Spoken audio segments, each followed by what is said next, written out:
Michael J. Nelson. This is 372 pages we'll never get back. This is the podcast where Connor Listoka and I, who is here with me now, go through bad books and talk about them. We think they're going to be bad, and I don't think we've been disappointed. Is that right, Connor? Yeah, I don't think we've ever read one of these books that we were like, no, this should be on, high school reading lists. Like this would the Pulitzer Committee really blew it this year. Right. I mean, we get, when we do our riff tracks, many times we'll get people going, why are you doing that movie? That movie's so good. Right. But we haven't really had that phenomenon. Yeah, I mean, I guess Ready Player One was probably the only one of people loving it or thinking that we were, crapping on their favorite book as they, worked on their DeLorean out in the garage to avoid their family or something. But that was an outlier, I would say.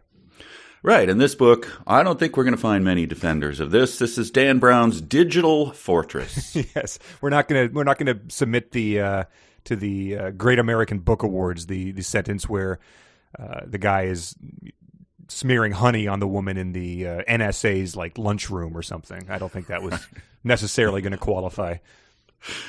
Right. So we have all the departments for this episode. We got a lot to talk about. A lot being a lot of chapters. I don't know. A lot of chapters. And we don't have any. We didn't get enough fanfic to make this happen this time around. Very disappointed. It was going to be my turn to test you. It was very frustrating, and yeah, I guess we could have just done the all real ones again, but that seemed to provoke a disappointed reaction amongst some certain parties. So there were certain people who weren't as thrilled with that. Yeah, because they were really on a run of hitting about 53% correct, and then suddenly that came along as an outlier. Right. That was like when Mario Mendoza went 0 for 5 in a game to drop his own batting average below the Mendoza line, and he thought he was frustrated by that. So yeah, we there are themes that arise obviously in every author's works, and the themes in this one are they're a little tiring at this point. The length of the book is not the structure does not hold, I would say. I thought the same thing. The first 60% or whatever, it was like, all right, people are eating weird things and they're like crapping on Spain. This is great. And now it's just trying to actually build some tension. And it is so ponderous. It's, Casey Kasem dying dog level ponderous. Jabba can only lift so much of the weight here, people. Exactly. I don't know what.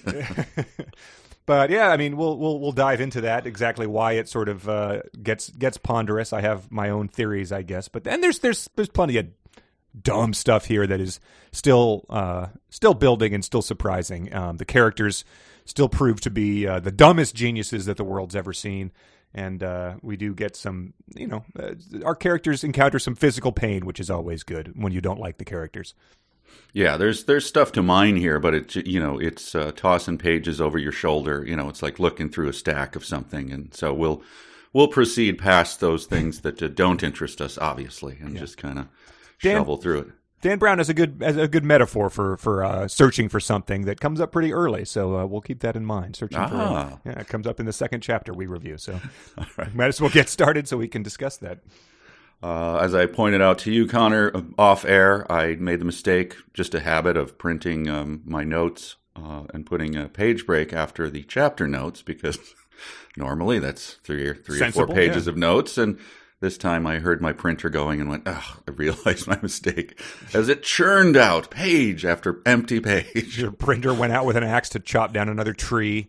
Yes. So we're doing 61 through 80, so let's dive in. Yeah. The first thing we have is the first of many instances in this section of, we talked about it on an earlier episode, of the alarm goes off and the guy says, it's probably just a bird, ignore it. And that happens a lot with Midge, who has been described as having her instincts always be correct and has her finger on the pulse of everything and should be trusted in any situation. And she essentially just starts at a 13 level of alarmed, and everyone continues to ignore her as she keeps ratcheting it up.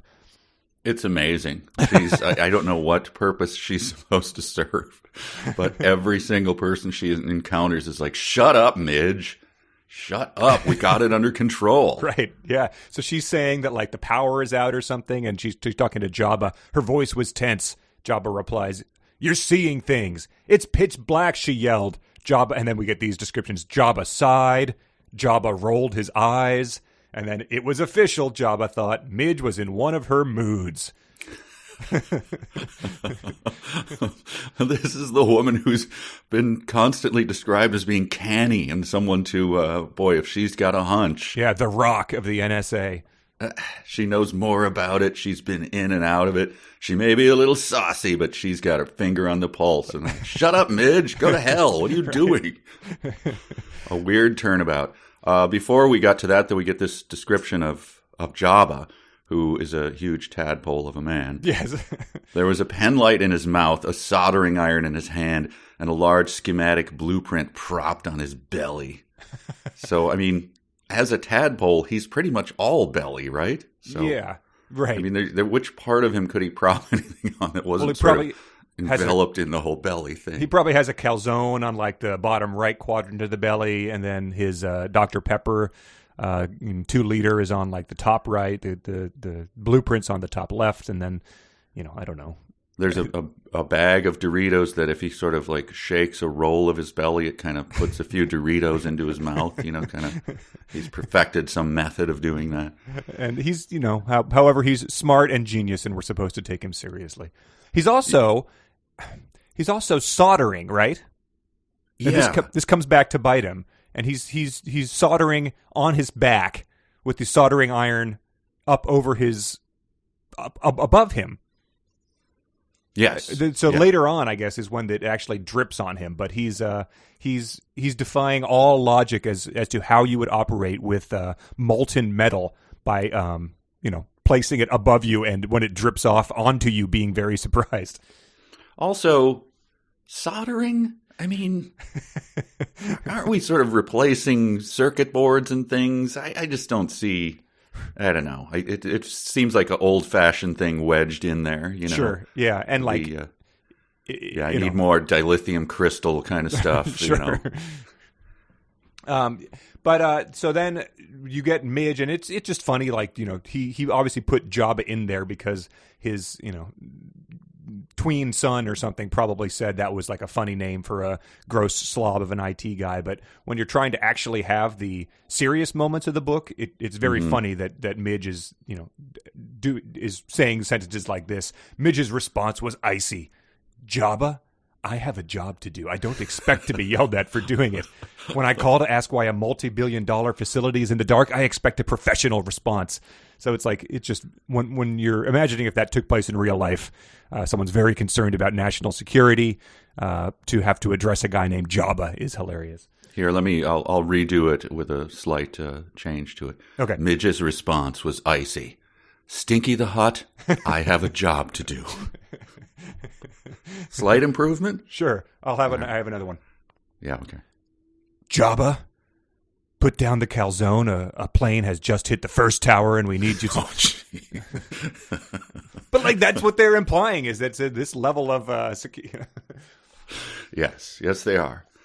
And so that's just a chapter. Midge yells at Jabba because he won't respond to her freaking out. So that's chapter 61. So then we move into 62, and we have Susan is talking to Strathmore here, right, in his office?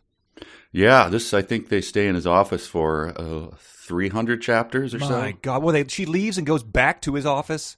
This is the office that has the traditional sparklets, water cooler and such. But right, I forgot about that. This has the first thing I noted that she's essentially saying, like, Susan wants to call for help. She wants to leave, but he says, "We've got Phil Chartrukian dead down there." Strathmore argued, "If we call for help, crypto will turn into a circus. So there'll be bears on bikes. There'll be clowns with pies in the faces and such." Guys being shot out of cannons, wearing white capes, the whole deal. And yeah, so he resists the whole time, and this is going to be a common theme throughout this of her saying, "We need to do this," or "I am leaving," or "Here's an ultimatum," and him saying, essentially the Ben Gazzara, like, relax, like, we can't do any of those things, and she would, for whatever reason, keeps accepting that. I think that's a theme with a lot of characters.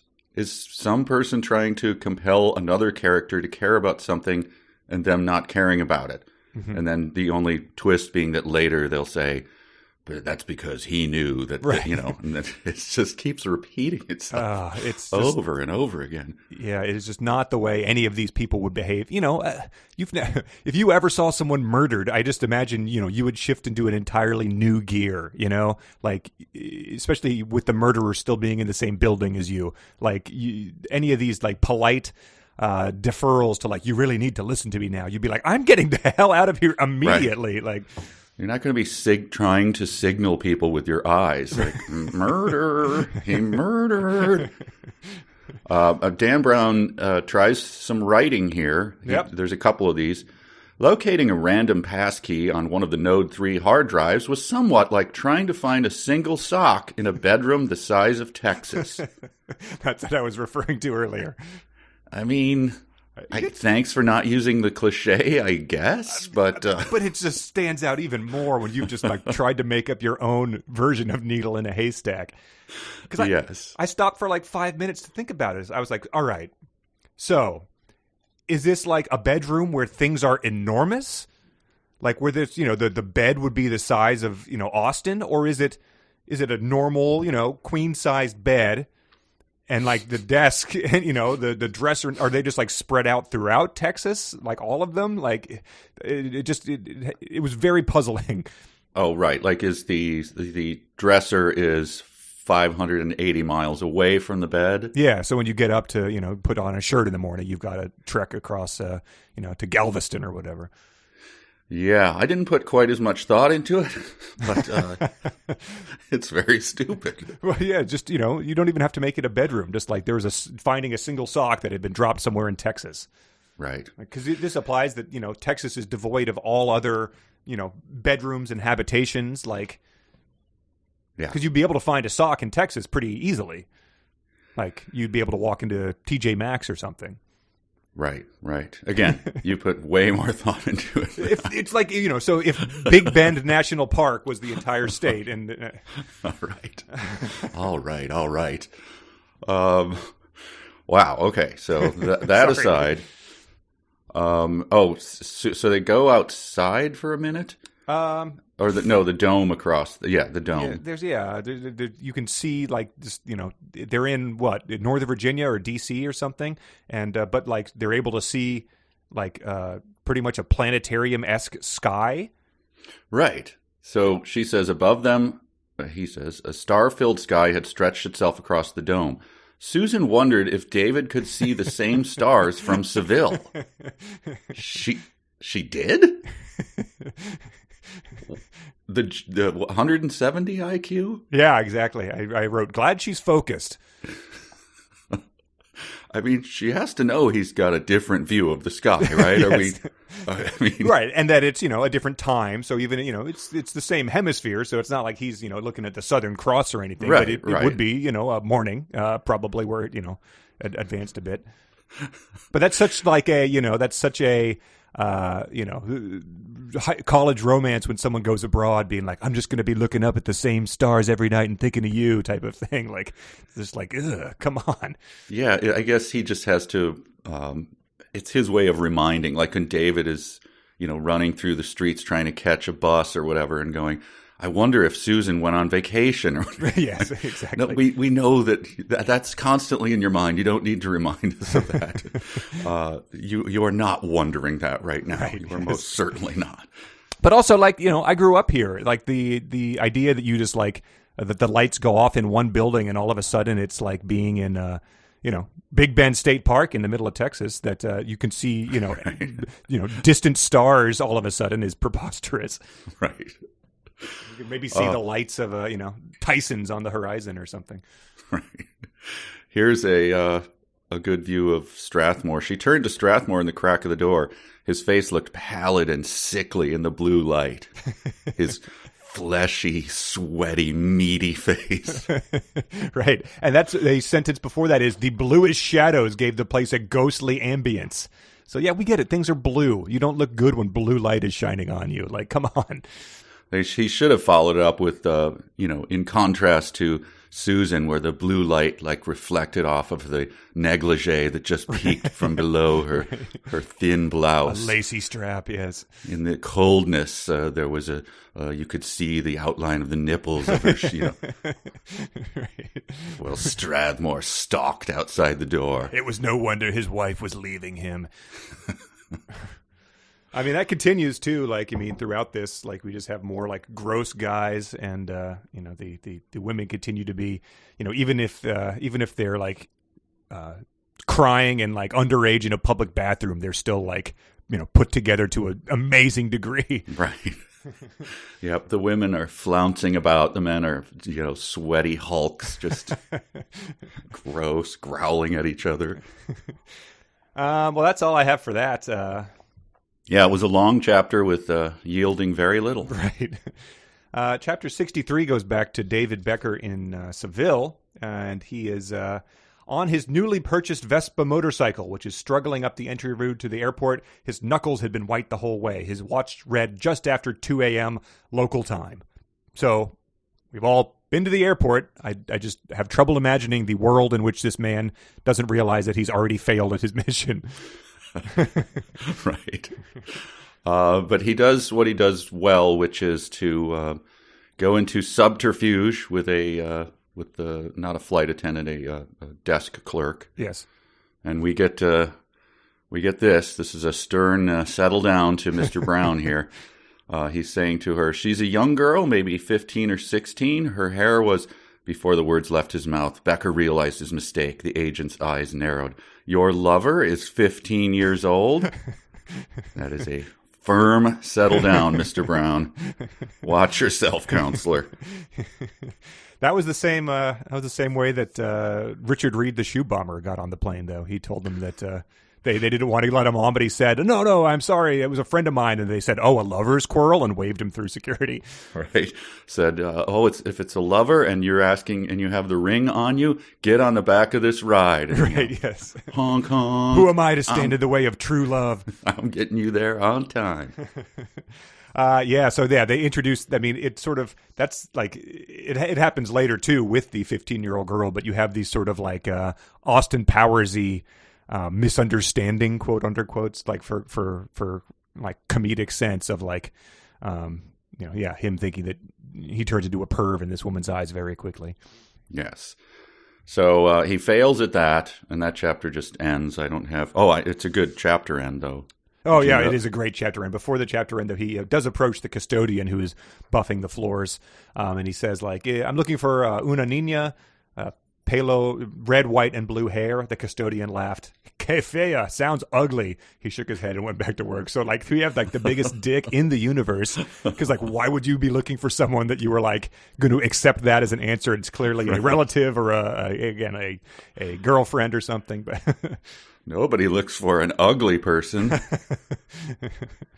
So it has the most dramatic chapter ending yet. This is one of his best. Final sentence of the chapter. First, he needed to make a long overdue trip to a restroom. Turn that page. Yeah, exactly. Is he going to make it to the restroom? I can't wait to see. I have to go One back or to two. the dome. One or two. Oh, and so then on to chapter 64, right? Yeah. I think my first note was that she's gone back to node 3. Yes. Do you have a good understanding of the physical layout of the place? I don't, I'm afraid. No, because, like, they have the gateway to Hell, which is the hole in the middle of the room that drops down to translator. We have node 3, which is, I think, just, a regular office, sort of like the conference room, essentially. And then we have a big staircase that goes up to Strathmore's office, which we get some very fun details about later. Yes. So it's like a adventure game where these are the only 3 locations you need to go to, and whatever else may exist in this building, like, it's not addressed. So is node 3 where Hale's desk and her desk were? Yeah, that's where he ate the tofu right out of the fridge. Okay, so it's the one that's like sealed up, and you can see it. Chartrukian was pressing his greasy, sweaty face against the glass. Right, yeah. Okay. And just where she was like digging her like Ferragamo heels into the carpet and like tying a cherry stem with her mouth. And Okay. Well, the first note that I have on this one is Hale's smell. She wondered if maybe the deionizer was malfunctioning. The smell was vaguely familiar, and with it came an unsettling chill. She pictured Hale locked below in his enormous steaming cell. Did he set something on fire? All right, so deionizer malfunctioning. Did he set something on fire? Familiar smell. She looked up at the vents and sniffed, but the odor seemed to be coming from nearby. Susan glanced toward the lattice doors of the kitchenette, and in an instant she recognized the smell. It was cologne and sweat. Good God. So, what? She thinks that something's on fire? An electrical fire? Like one of the worst smells in the universe is what he's chosen to wear? Deionizer malfunctioning? Maybe that's the name of the cologne. Yeah. Malfunctioning deionizer. But also, so again, she is noticing things at her 170 IQ substantially slower than we, the reader, who we hung a flag on this one when they first mentioned his cologne because we were like, well, that will come back, obviously. Like, yeah. She noticed it, but then forgot what it smelled like, I guess. Yeah. It just, again, what is happening with her sense of, when you smell something on fire do you get those mixed up? Right. Yes. I don't know. Deionizers, fire, colognes. Yeah, and I wouldn't know how to clear understanding of each one. Right, because cologne, I wouldn't know how to describe it. You would just be like, "Oh, that is some strong cologne someone is wearing, like on this plane. This is not good." But in no universe would that be, confused with malfunctioning electronics. Flight attendant, I believe the plane is on fire. The guy sitting the aisle over from you is like offended. Please, that's obviously my cologne. Right. It's just mixing with my, gold chains and aviator sunglasses as I'm flying to Vegas to, yes. Gamble $100,000 on Baccarat. So have you ever been a cologne guy? I think back in the 80s, I probably bought one of those, when everyone was wearing horrible colognes. Yeah, I don't know. But I think I quickly learned that pretty much every woman I encountered would say, like, what is that? Like, there was no, it was not pleasant. Right. So I quickly abandoned that. Is something on fire? What are you doing? The first time that you could shave and use an aftershave, did you take a big handful of it and splash Brute all over your face? So I was not, I was not a cologne guy, but like one time, I think, my sister needed to give me something for Christmas as, a 7-year-old or something. So my dad clearly bought her, English leather from the nice. drugstore. And all I had seen was Home Alone. So I thought it was aftershave. So I like shook it out of my stocking and like put it on my face like that. And my dad was like, "What the hell are you doing?" But I've never used aftershave, so I don't know. I use a good bay rum. Huh. So that is pretty faint and fades almost immediately. Huh. I'm not a Hale. I'm pleading to the listener, do not picture me as a Hale, please. Well, Hale is hiding inside the closet, I think. He's peeking through like the slat door of the closets.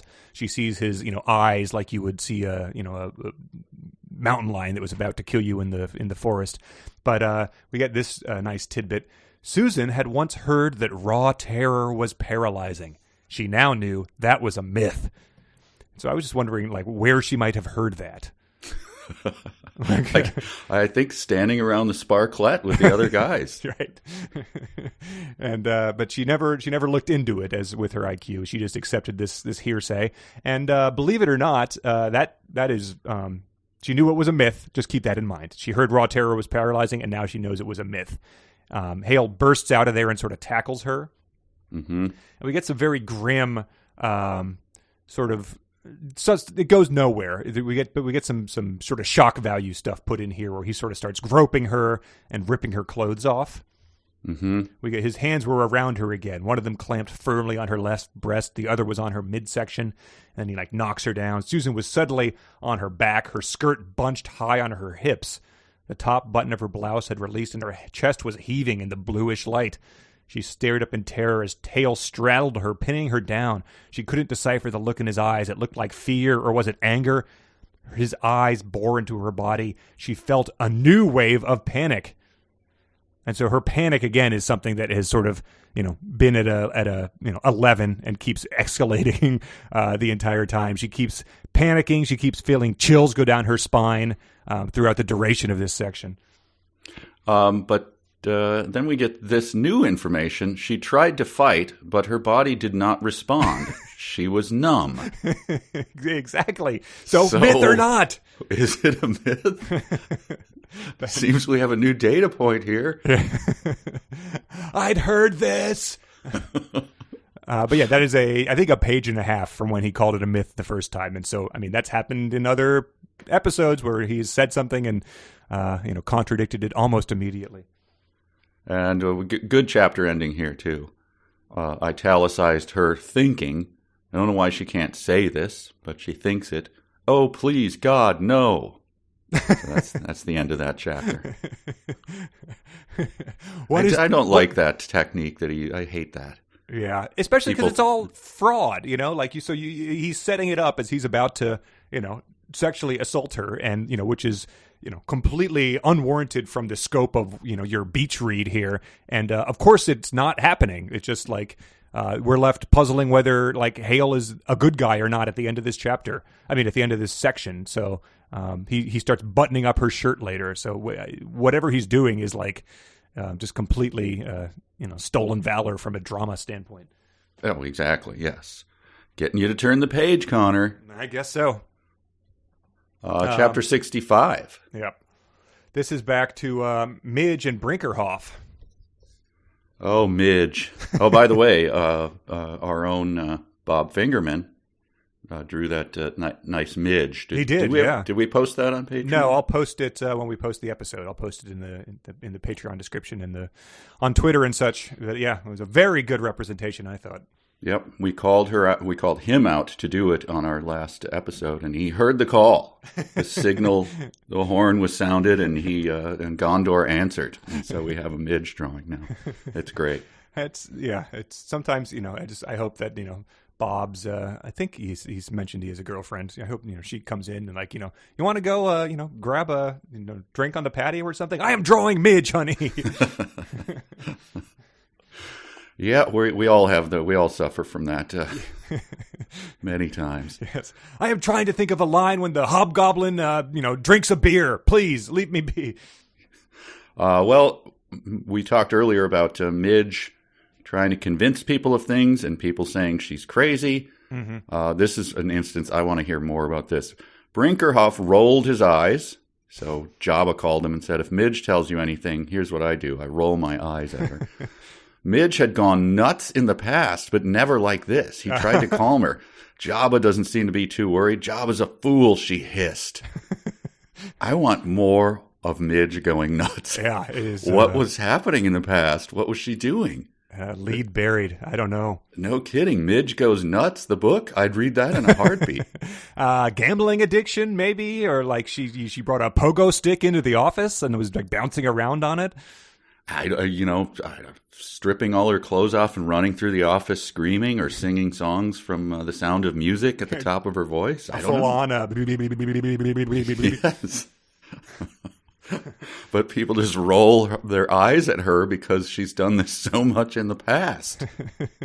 And yet her hunches are razor sharp. Right, yes, exactly.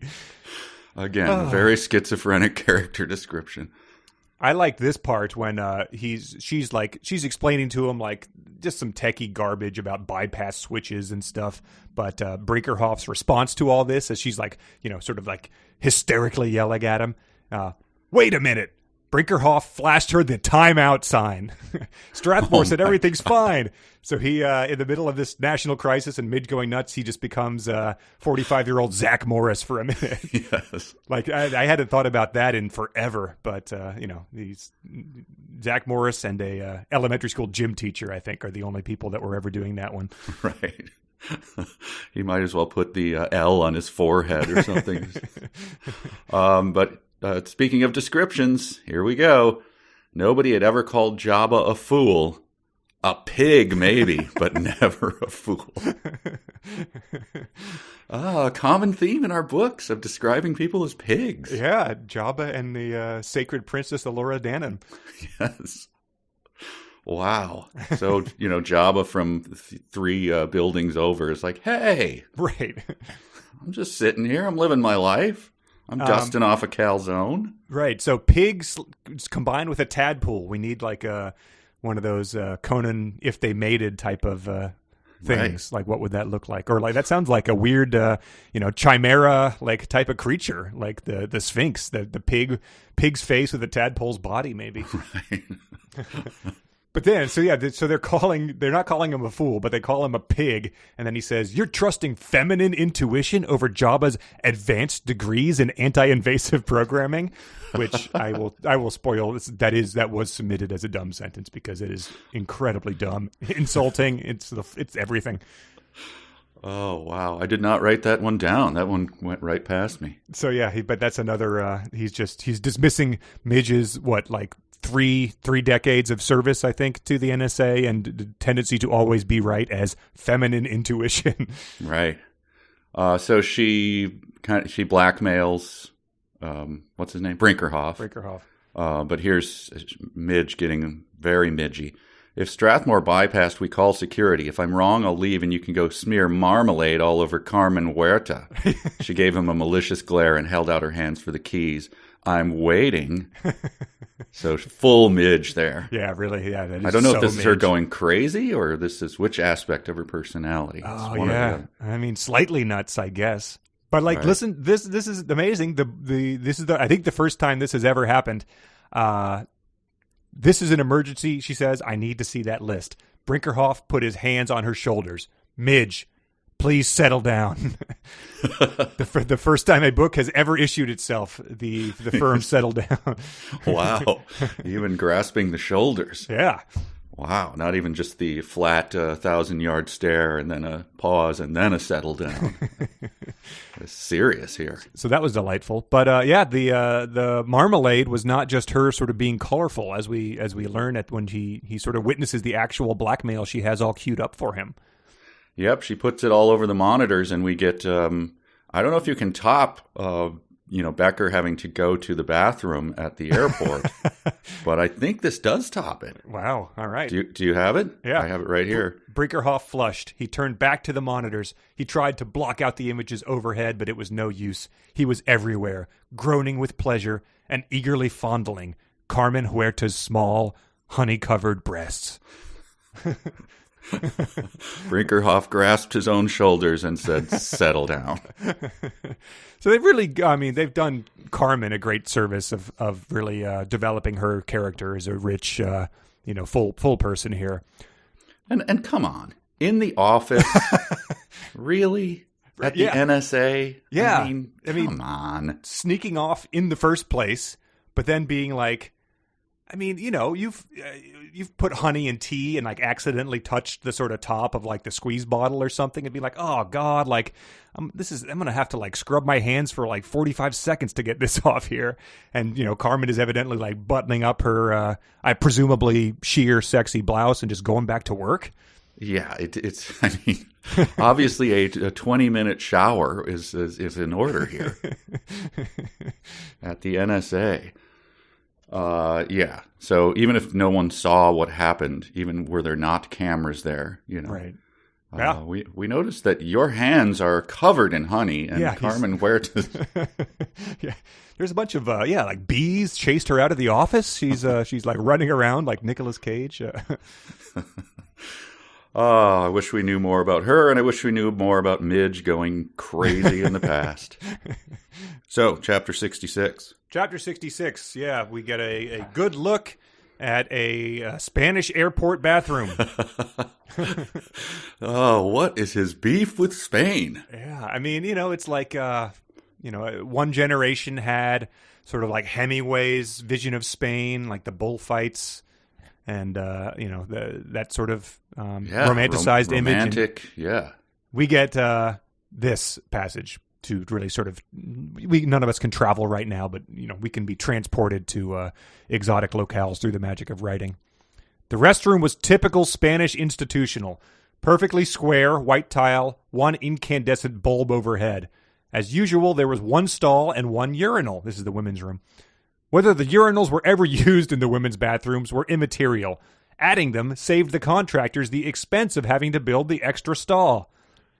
So, yeah, I mean, you could be transported to a bullfight or like the Plaza Mayor in Madrid, but this is where I choose to go. I close my eyes and just let Dan Brown transport me.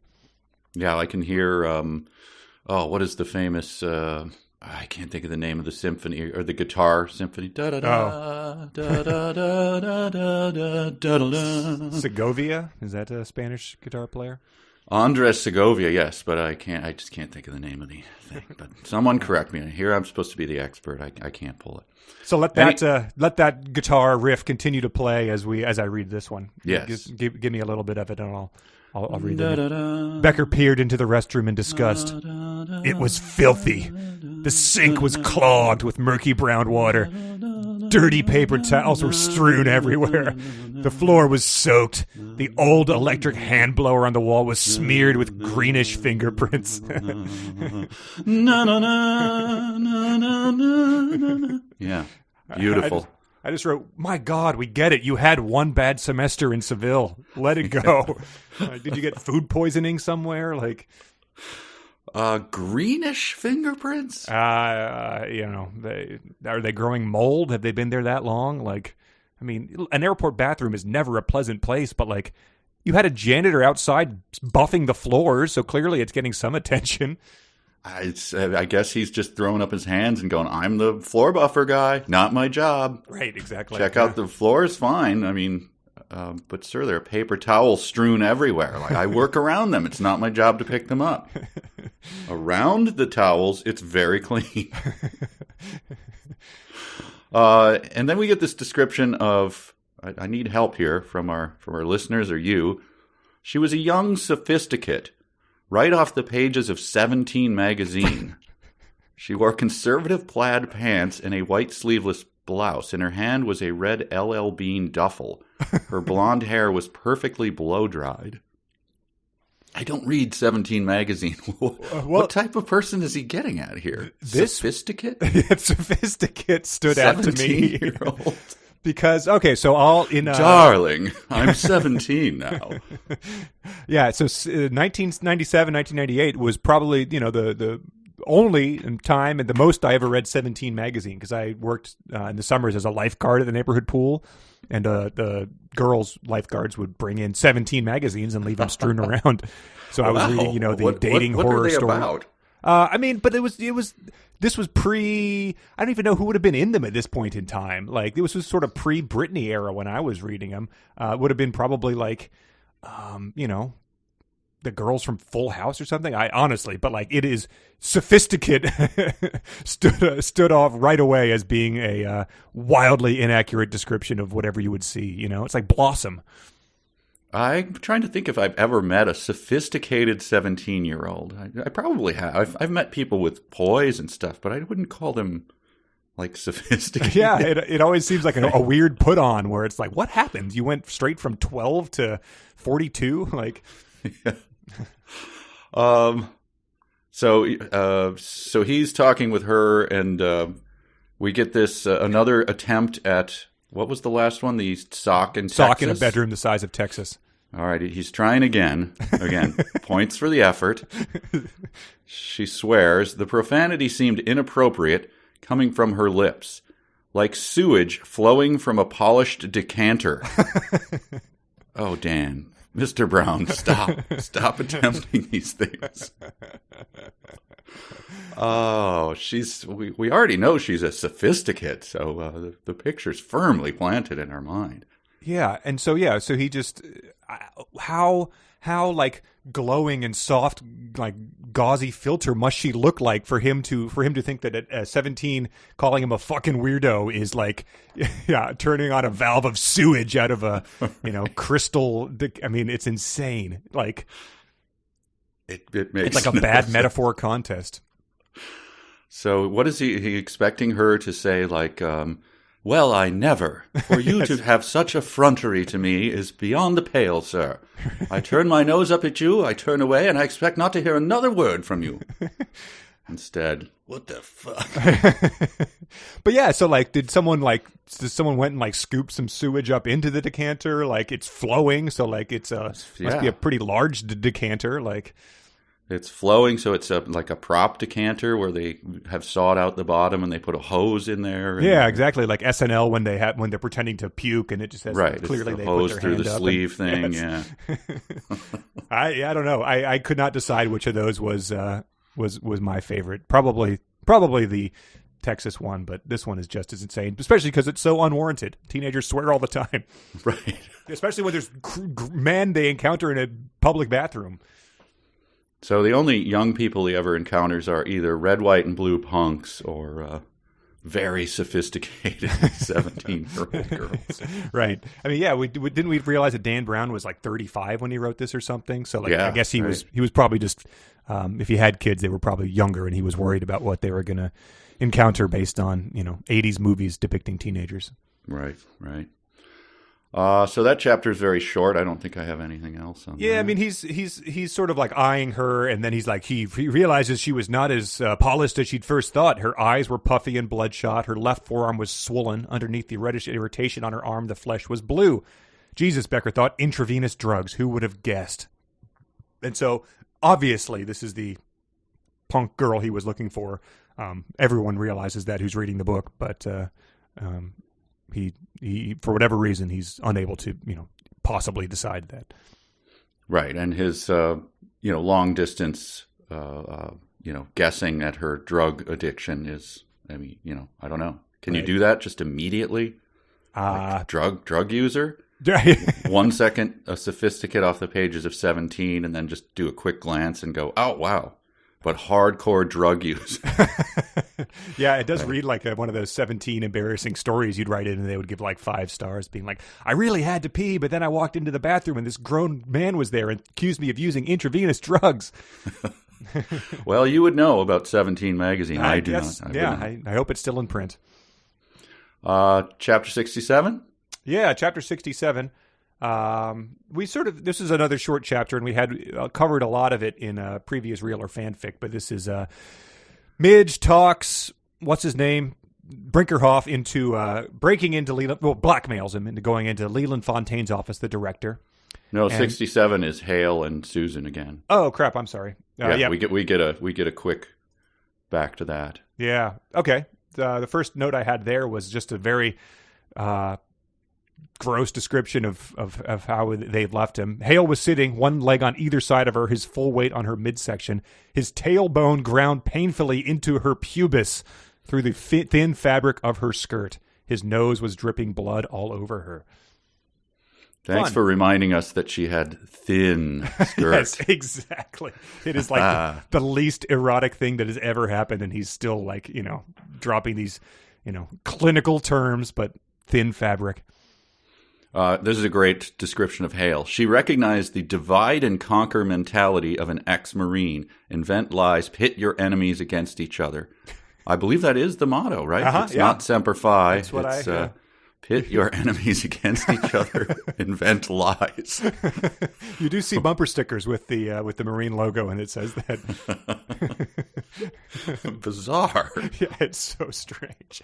I mean, I guess he did. I would have said the the sheer animal brutality of a man who was kicked out of the Marines for murdering someone in a bar brawl. But instead, it's baked into every Marine, I guess. We get some more facts about the Marines in this section too that lead me to believe that Dan Brown's never met a teenager and has never met a Marine. So, I think this is the chapter end. No, but anyway, this is a great description. This one, for the first time, I think I enjoyed a sentence that Dan Brown wrote. Before she knew what had happened, a reflex instinct jerked her left leg back hard into Hale's crotch. She felt her kneecap crush the soft sack of tissue between his legs. Yep, that was a standout. Kind of enjoyed reading that. Oh, so stupid. There's a name for it, right? And like, of all the things you're describing as soft, there's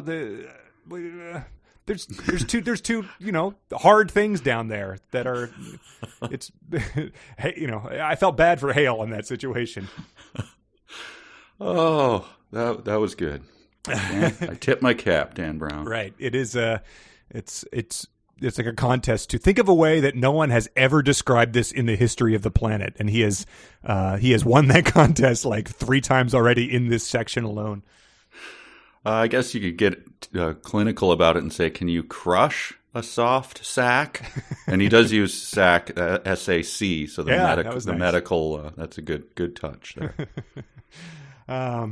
Yeah, those were all my highlights of that section. I had all 3 of those. Okay. Oh wait, but he did button her top back up and covered her up, and he sort of which is it comes out of nowhere and invalidates what happened in the previous chapter. But he says, "You've got to get me out of here. You've got to help me. Strathmore killed Tratrukian. I saw it," and so that sets up this ongoing he said where they're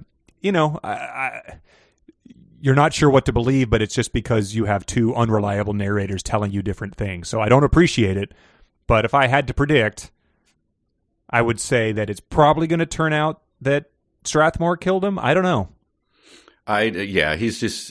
He's playing a stupid game with this. I think as he was writing it, I'm not sure he knew. Mm-hmm. I don't think he had outlined it or anything. It just seems to be ping-ponging back and forth between... I'm keeping you on edge. You don't know. It's like, I don't think you know. Yeah, either. Exactly. Yeah, you don't know because you're just lying to us. Strathmore starts to have first person sections, but you have no idea, what to believe, and because it's just all that sort of TV serial type of drama. And I think through chapter 80, still left hanging. I think. Oh, yeah, absolutely no. Yeah, there's just Mission Impossible style. Face peel-offs and, Batman still in the car that exploded, but he wasn't in it type of reveals. Right. Well, chapter 68 is what takes us to Director Leland Fontaine's private office, which looked nothing like the rest of the directorial suite. There were no paintings, no overstuffed chairs, no ficus plants, no antique clocks. We are left hanging about the requisite Sparklets water cooler, however. I know. I was just like, come on. That was an of course, right? And of course. Yeah. I think it was described as, of course, the requisite Sparklets water cooler. But we do get, the other directorial suites, overstuffed chairs and ficus plants and antique clocks. Right. Whereas I was picturing sort of sleek, like glass desks. Yeah, no, they're and just slim monitors and everything. These are more like I don't know, like the guy from Harlem's apartment or something. Cartoon villains, from 80s movies, cocaine fiends, from right. Overstuffed chairs. Yeah, are they like grandfather clocks or like just the sort of like mantelpieces with like made out of ivory or something? You'd think they would want like clocks that were all synced up to some sort of digital system in this hyper secure environment, but. He's like, oh, wait, got to pull down the weight on this wall-mounted cuckoo clock so it stays wound. Oh, my ancient ship's barometer is slightly off kilter here. Let me adjust that and then dust off the yak horns on my stuffed wall mount here. Sir, the coup happened while you were doing that. 18 operatives in Venezuela are dead, so we really ought to upgrade this.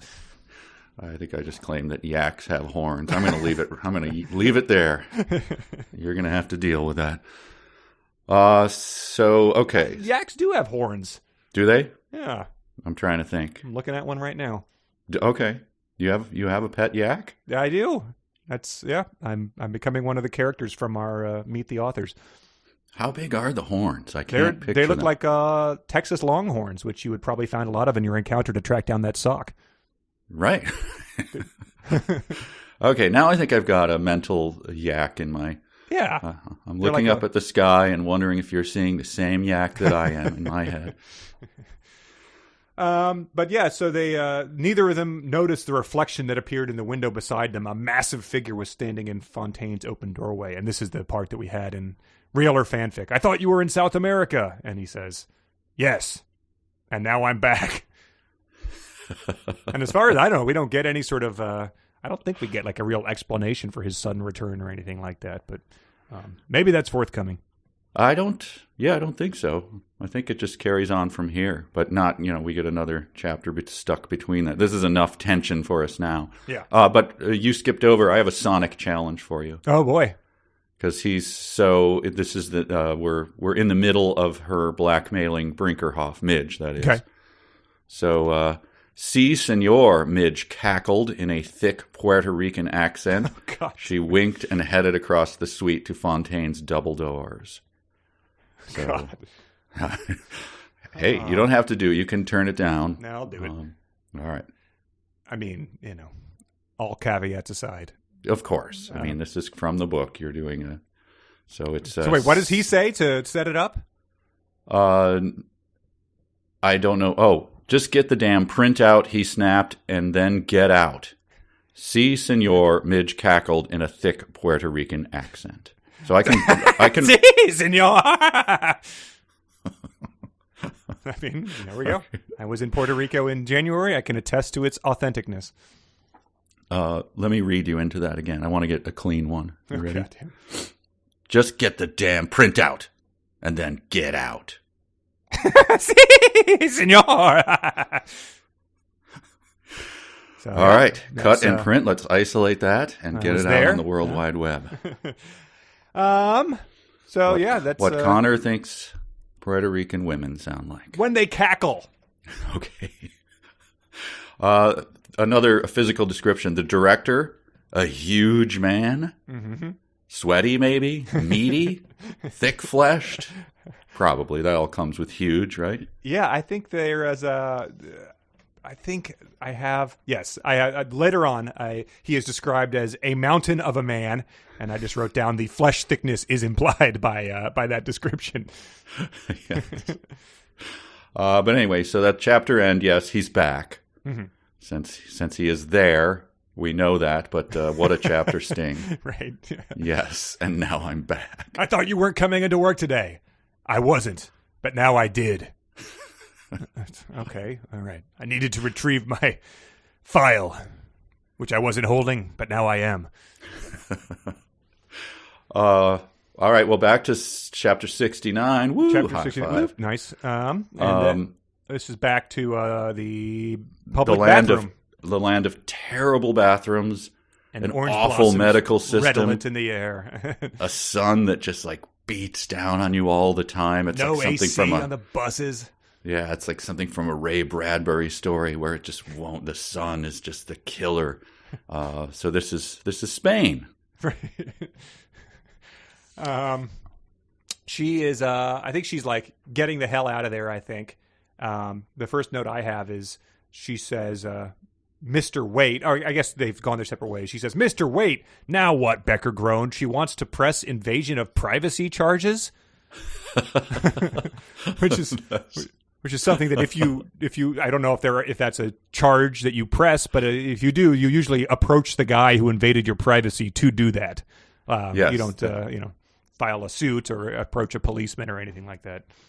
Yes, and Spanish policemen always at the ready to take up the charges of invasion of privacy on the streets as they walk their beat. Right. Yeah. Certainly. No, there was the Club Warlock had a brawl tonight, and 3 punks are dead. But sure, let me handle this invasion of privacy charge.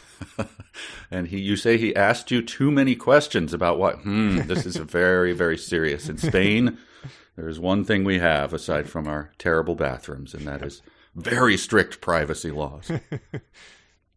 And then, so I just have notes about the thing that we also predicted, which was the German sort of tapping his arm and saying, "Fuck off in du." But it turns out that she had just written that on her arm and had tried to scrub it off before she got on the plane. So that's why it looked bluish or whatever. Yeah, I just had my only real note for the chapter was, one big preposterous coincidence go to hell. So that's not much there. Yeah. Yeah. There hasn't so far been a single, plot twist, heavy quotes that we haven't seen coming, I don't think.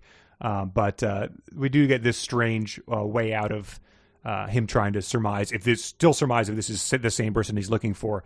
You, Becker stammered, staring at her unpierced ears. You wouldn't happen, I guess he was told she wears earrings, and earrings are clearly removable. You wouldn't happen to wear earrings, would you? The girl eyed him strangely. She fished a tiny object from her pocket and held it out. Becker gazed at the skull pendant dangling in her hand. "A clip-on?" he stammered. "Hell yes," the girl replied. "I'm scared shitless of needles." And I don't know. Common description of earrings? Yes, I wrote, do they really count? Bizarre. I guess afraid of the needles that pierce the ears?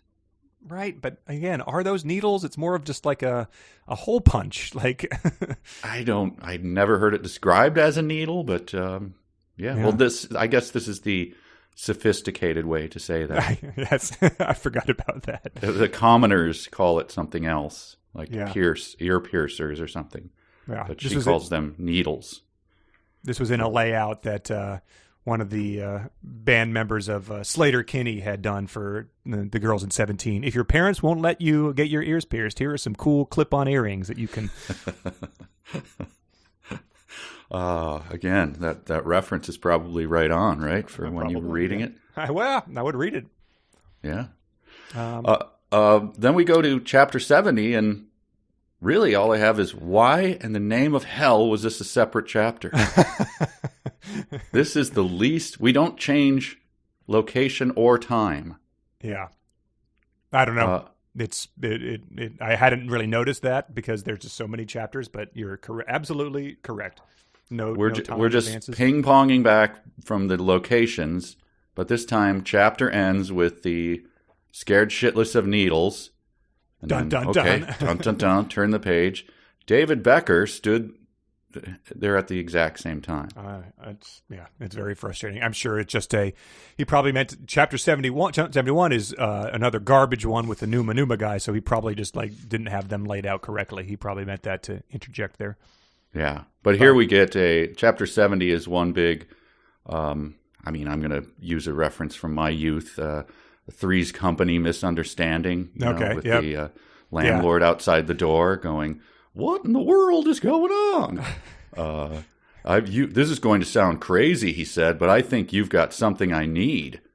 Oh, Megan suddenly seemed uncertain. Uh-huh. Of course, I'd be happy to pay you. The thing that I need from you is, Yes. Yeah, right. I wrote Austin Powers, but that's a much better comparison to... I can imagine John Ritter being the actual character who was doing this, not realizing what he's wading into. And, of course, it ends in her pepper spraying him. Mm-hmm. She was using Pepper Guard, the environmentally safe alternative to mace. And that is Pepper, camel case, guard, G-A-R-D is one word. Just a bizarre thing to include. He also does the little flash to he and Susan going to Stone Manor again. Oh, my God. So stop it! The horniness is just it has no off switch, and as he's talking to a 16-year-old girl at 2:30 a.m. in a filthy airport who is alarmed enough that she's about to mace him, and he's just imagining the romp they're about to have. Why the aside about Pepper Guard? the environmentally safe, which is made from a potent blend of cayenne and chili peppers. Getting in the weeds, unforced error there. Cayenne, right, of course, is a chili pepper. And I believe he spelled chili wrong, but that's, it's with an E when you're talking about the pepper, correct? Right. He spelled it like the dish you spelled it like the dish in your big bedroom in Texas. Yes.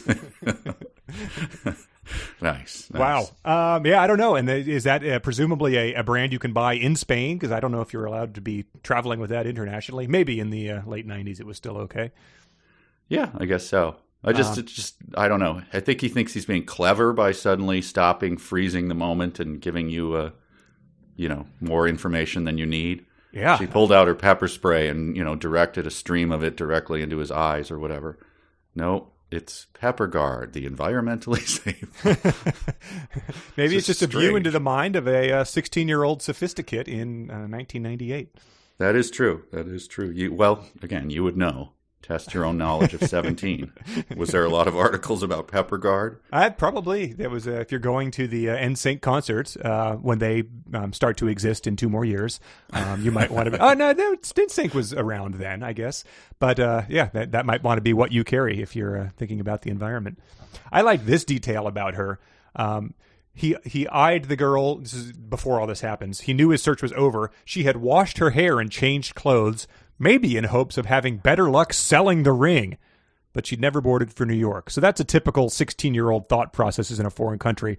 1, go to the airport to sell your ring. 2, you'll have better luck if you wash your hair and change your clothes from your red, white, and blue dye. No indication of where she did it.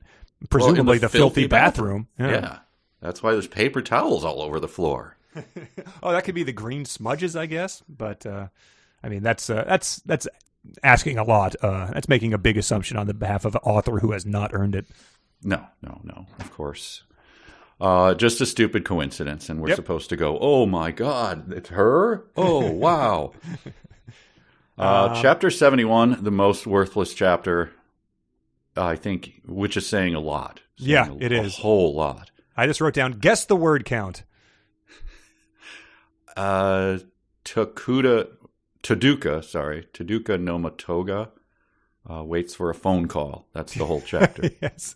It had 122 total words. It took up, far less than half a page in a very slim page layout as it is. But it had you turning the page. It did. And it still had... It still had some. This is the only one of these I think that had anything worthwhile. It says they're tracking a phone call, and they have been every time he's appeared.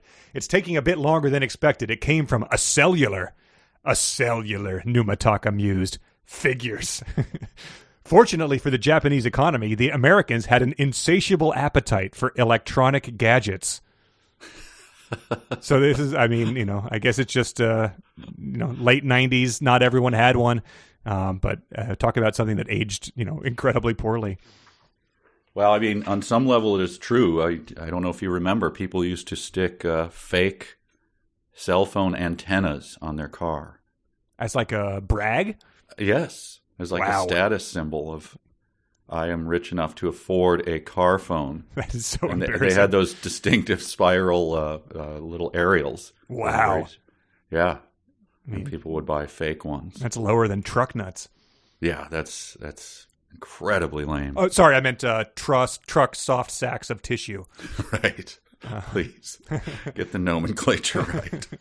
But then it had another one. I'm going to burn one of my dumb sentences because it's too good to pass up. But right. Numataka is like musing about where his contact might be, and he says, "Where in the vast American expanse is this mysterious North Dakota hiding?" Wow. Yeah, are we supposed to picture like the end of Tora, Tora, Tora or something where the general's like, we have awoken a sleeping giant, this vast America. Weird. Yeah. I didn't even notice that. But yeah, that's it because it's only 122 words, chapter 72. So again, we don't have any fanfic, so no real breaks here, but we can do the other stuff at the end, I think. We'll just plow through the chapters. Chapter 72 is Susan has escaped from Node 3 and has gone back up to chapter 72. sorry, back up to, what's his name's office? Strathmore? Yes. Yeah. So Strathmore has an office somewhere above the node. Yeah. Okay. So that's pretty much the only physical layout you need to know. Mm-hmm. But she sort of goes in there. She says, Commander. The only light inside was the glow of Strathmore's computer monitors. Commander, she called once again. Commander! Susan suddenly remembered that the commander was in the SysSec lab. she needs to be like a sitcom that's like, that's our genius. Oh, Susan. How do you suddenly remember? Also, after going into someone's empty office, where does he have a hidey hole? I mean, did she know about it? Are you under the desk? Are you crouching under, he's not there. Yeah. Does he have like a Matt Lauer, like a locked door chamber or something? That's right. But so, I've got an audio challenge for you. Oh, great. All right. Not as good as mine, but he says, he bursts in, I guess, and says, what the hell's going on? And we get this. Com, ... space, Mander, Susan gasped. So she gasps Commander, but she breaks it into com and then Mander with an ellipsis between. Okay, for color, here as I attempt this, just to get in my own character here, he stood pale and eerie in the electronic glow, his chest heaving. All right, so that's going to inform my it's going to inform my performance. Could you read me in? What the hell's going on? Come, Mander. I left out a little gasping there, but yeah, that's I think it's close. It's written on the page. All right. And then we get, haven't been a ton of things I would explicitly identify as Kleinian, but this one sure struck me as it. Susan, have a seat. Susan looked as if she could hardly believe her ears. Wow. Okay. What? Okay. Oh, man. I forget what the more of the setup was, but it's funny just to imagine him saying, Susan, have a seat, and that being what triggers her appearing as if she could hardly believe her ears. We get all caps from Strathmore. Don't touch that. Wow. He lunged for the terminal, pulled Susan's hands away. This struck me as clumsy writing. He wished he hadn't jumped on her unnecessarily, which, doesn't that strike you as odd, seeing that there was a whole chapter of Hale actually physically and literally jumping on her? Right. It's just kind of stupid, like, oh, I better not, scratch that out. You just had a chapter of someone physically jumping on her. Yes, like it was multiple chapters actually. He jumped on her and then he ground into her pubis in the second one. That's true. Until that soft sack got its comeuppance. Speaking of clumsy writing, this is just incredible. The commander stepped back inside and pulled the door shut. Then he propped a chair in front of it to keep it closed. So just picture that for a second. Yeah. Like what? So I forget his name, but someone wrote into the email and described it as a Midvale School for the Gifted Far Side cartoon.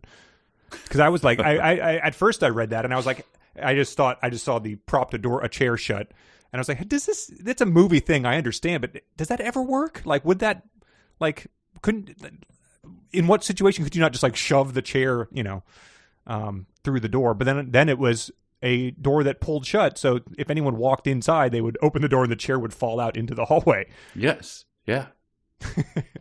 And also to keep it closed, so it does. I guess the hardware for the door has been stripped out of it, like it doesn't have a latch or anything. Yeah, maybe the locks are electronic and the locks are out. I don't know, but it does seem a touch inaccurate. I guess if it was sort of a slatted back, you could put it over the handle and maybe the weight of it would keep the door from just sort of slowly swinging open.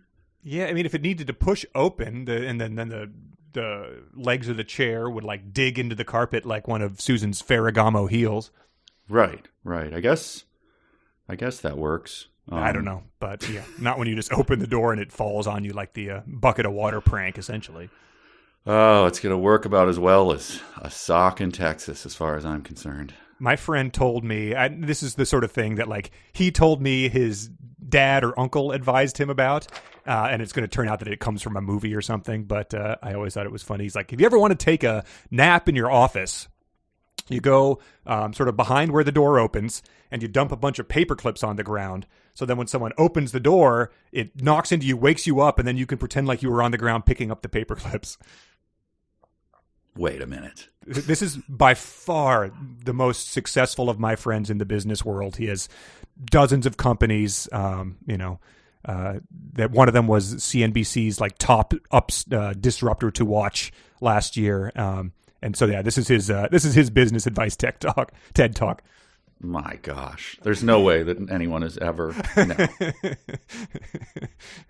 That's like someone actually told me, the old thing of I was at a wedding, and just as the vows were about to start, the bride turned and made the speech to the whole wedding that the groom had slept with one of the bridesmaids or something, and then she walked out of there. Wow. And someone told me that as I was at the wedding, and I'm like, you are you seriously going to tell me that old cliche that actually happened to you? Yeah, you're the one. Interject, my cousin was at a wedding or something. Yeah. No. My cousin went to Mexico and brought back a chihuahua, and then it turned out it was a rat. That type of scary story to tell in the dark type of thing. Yeah, I think that happened. Well, it was probably about college time, and there was an older guy there who just went in the middle of it, like called absolute bullshit on him. Embarrassed him, like, no, that is an old cliche. You can't tell that as though it's you. Guy got super embarrassed. That same friend, he had a lot of good stories. But he had one story about a guy in college who was at a party and he was dancing on a table and then whipped it out essentially. And so when we went to visit him at college, we were like, where was that party? Like, we should, that sounded like they had wild parties. That guy you told us about that, and then he sort of turned to his friend and he was like, hey, Rich, remember that party you were at where, he had just passed this story off as his own story. And then immediately when called upon it in front of the person it actually happened to, had to play it off. And then the third story about this guy, another guy in his frat at MIT, played lacrosse with a guy whose last name was Smithmouth. Smithmouth? And on his lacrosse stick, he was the goalie, was written, God giveth, Smithmouth taketh away. Wow. And then it turned out, after just telling this story for years and being like, that is the most amazing thing to have written on a stick, it turned out the guy's name was Smith. And he just added in Smithmouth for color. What? Which makes it a worthless story. What? Yes. Completely, not cool at all. Just some dipshit named Smith who wrote that on his stick, the most common last name in the country. What a bizarre thing to make up. How does that gain you anything? I don't know. I'm telling the story now, so. Well, yeah, but because of the and fact he's, that on the Fortune 500, so it all worked out. Wow. All right. Well. All right. Some good stories. Chapter. If anyone does do the paperclip thing, please let us know how it works out when you ever get back to an office job. I mean, was that straight out of George Costanza's life? Probably. That's the sort of a poor man's George. The idea, of course, came from Cosmo, and George did it. And then after he props the door open, it says, in the pale glow of the monitors, Susan saw what he was holding. Her face went pale. God, so bad. And then it ends with him saying, Susan, he began, I haven't been entirely honest with you. So keep that in mind. He has confessed that at this point in time. Oh, my God. The chapter where he talks about not being entirely honest with her is the most ponderous.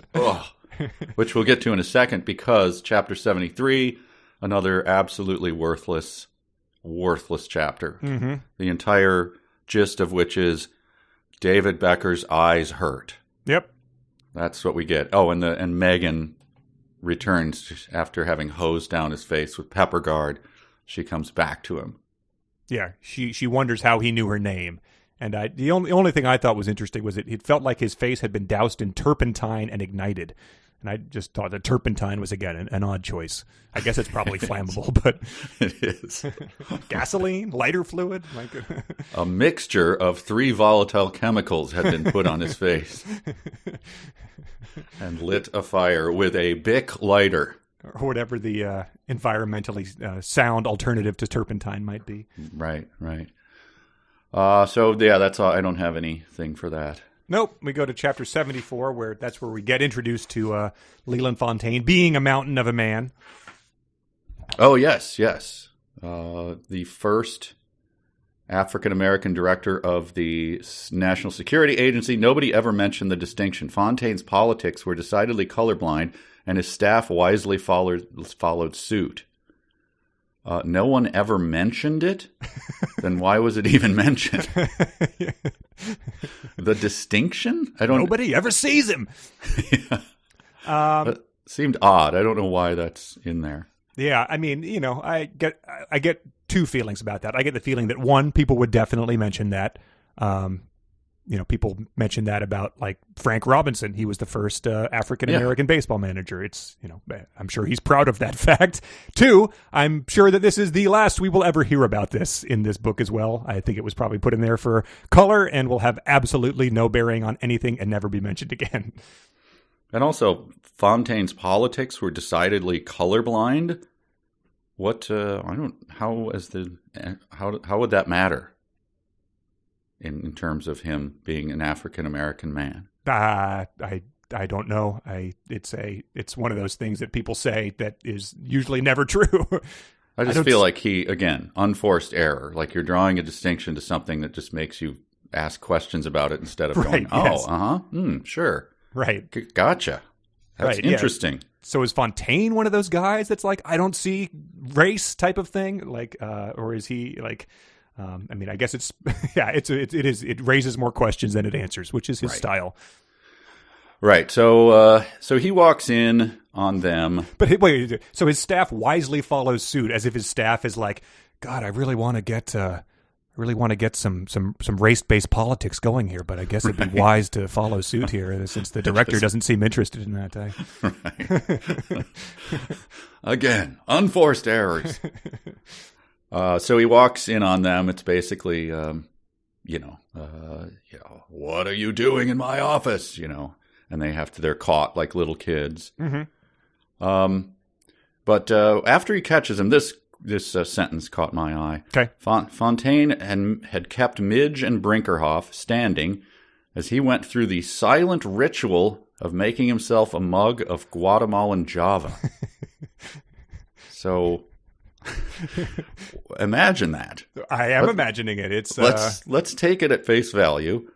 And so I wondered about it, and I went to the dark web. Oh, right. I tried. Oh, I could not get on because our internet was down. Huh. Well, the dark web seems to like more than anything.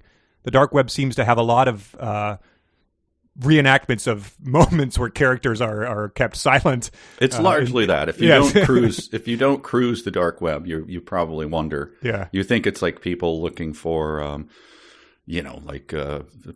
ways to make survivalists exchanging Molotov tips cocktails and stuff like that, or to dirty spy camps and stuff like that. But right, you're saying it's mostly recreations of things moments from terrible in books. Yeah. Okay, where the writing is sort of not. If you bear it out in real life, the writing is absurd. Right. Okay. Right. But I was unable to get that, so I got on the horn right away and I called the 372 players. Oh, right. Yeah. So those guys, huh? So I took our budget. I forgot to tell you. I'll submit the forms afterwards. But I spent that on a recreation. Huh. So I just had them, tell me how this would go, and I leave it in your hands. I don't know. You spent the money without giving them any direction? No, I didn't give them any direction. They're the 372 players. They and last time they really blew it, and they sort of gave this stilted performance. They didn't. Everybody even really deserves use microphones. A second. Connor, now more than ever in these uncertain times, I feel like it's okay to reach out and give people a second chance. So, so I did, and so here's the 372 players recreating the moment where the director of the NSA silently makes a cup of Guatemalan Java while two people stand there. So here it is. All right. Well. Sir, we were just... I didn't expect it. Shut up, both of you. You stand there while I go through the silent ritual of making a mug of Guatemalan Java. Damn it. Did you hear that? It was pretty loud. Yeah, it was kind of obvious. All right, let me start again. No Guatemalan would ever make that mistake. Let me just grind this coffee. Yeah, I can hear that. It's pretty loud. Damn it, this is supposed to be silent. Uh-huh. I have some pre-ground bagged Guatemalan. Okay, here we go.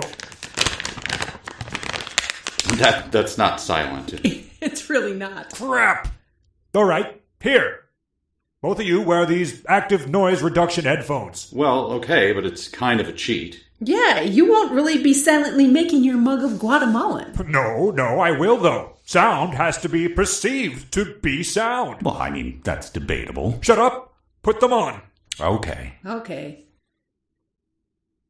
How long will it take? Quiet! Are you making it? I can't make a mug of Guatemalan with you yelling like that. What? Take the headphones off for a sec. What? Take them off. What? Stop shouting. Can't hear you. What are you saying? Write it down. I'm not going to write it down. Just take off the stupid headphones. Are you done making your mug of Guatemalan? I haven't even started. Would you take off the headphones? So, yeah, and then it goes on like that. I actually cut it off. It was like 15 minutes long. Wow. Yeah. It was just a lot of that going back and forth and misunderstanding and shouting and everything. So didn't realize like how hard it would be to do that silently. Like that's Right. just not. Exactly. Not well, there's obviously the time it takes is one thing, but Right, doing it silently, that would just be agonizing. It is. It's sort of. It's like adding a whole. It's like doing a construction project, but on roller skates. It's a new wrinkle. Right. I wonder, in reality, in Dan Brown's mind, was he thinking silently, maybe there's some like little grunts of effort from the director because he's a huge man and like he's reaching up to get the coffee. And so there might be a one or two like, so anyway. You went to that room that's the quietest place on earth.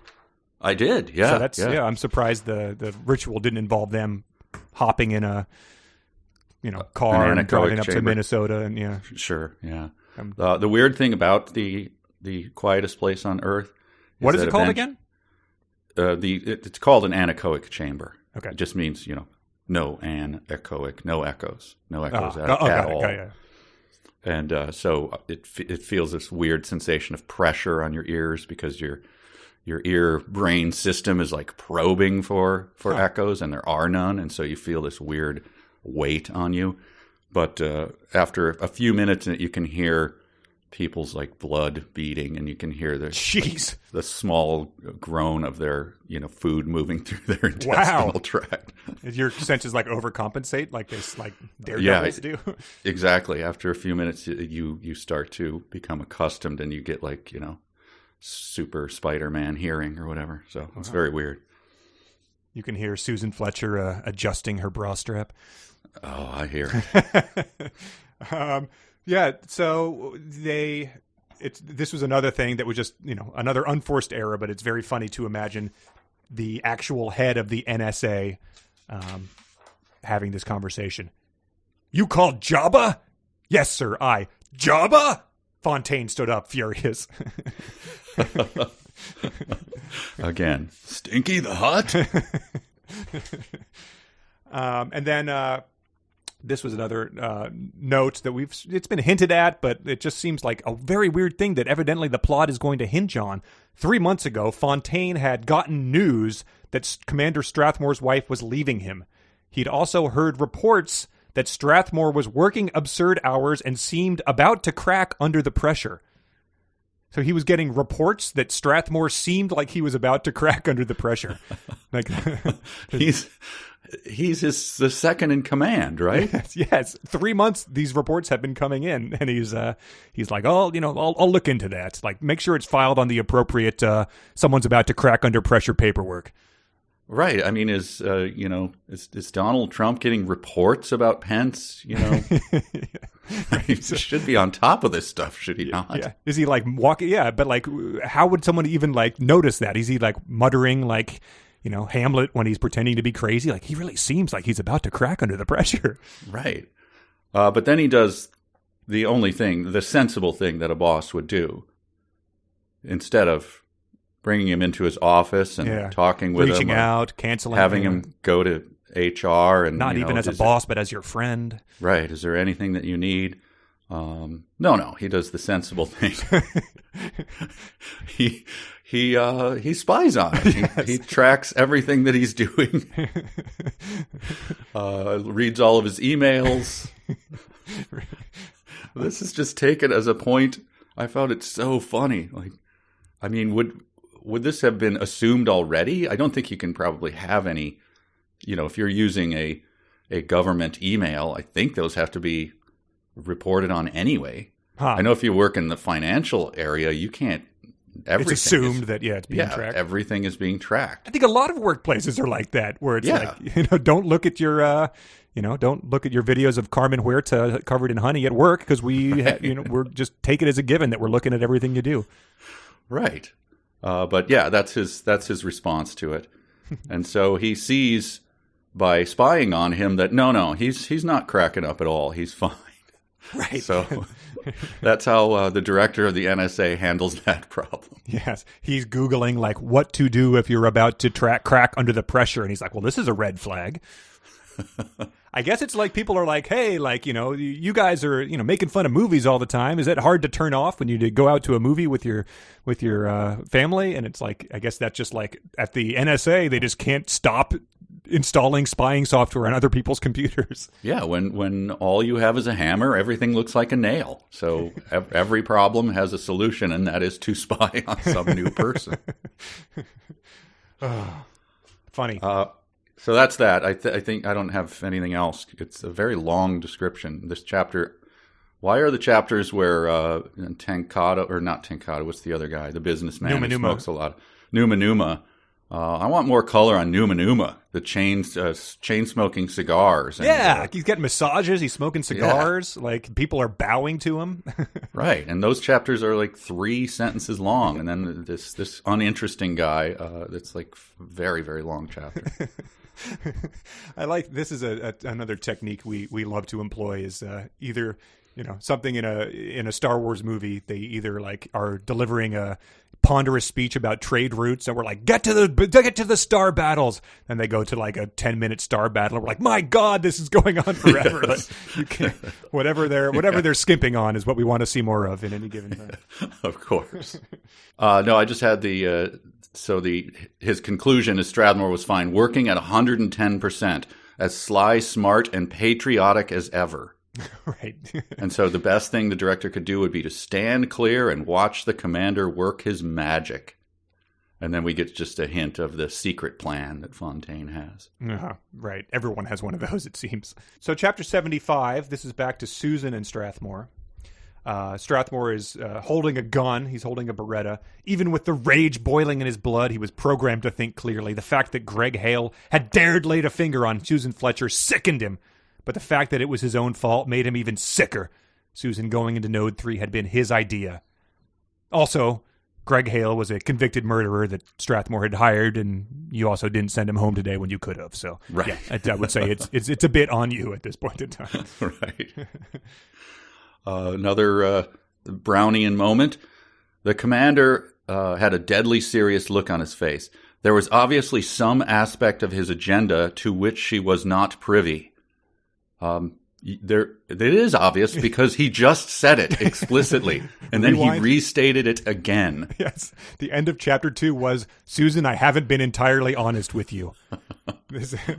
It comes as news to her at this point in time that there was obviously some aspect of his agenda to which she was not privy. Unbelievable. Can we call it Brownian? I guess so. Yeah.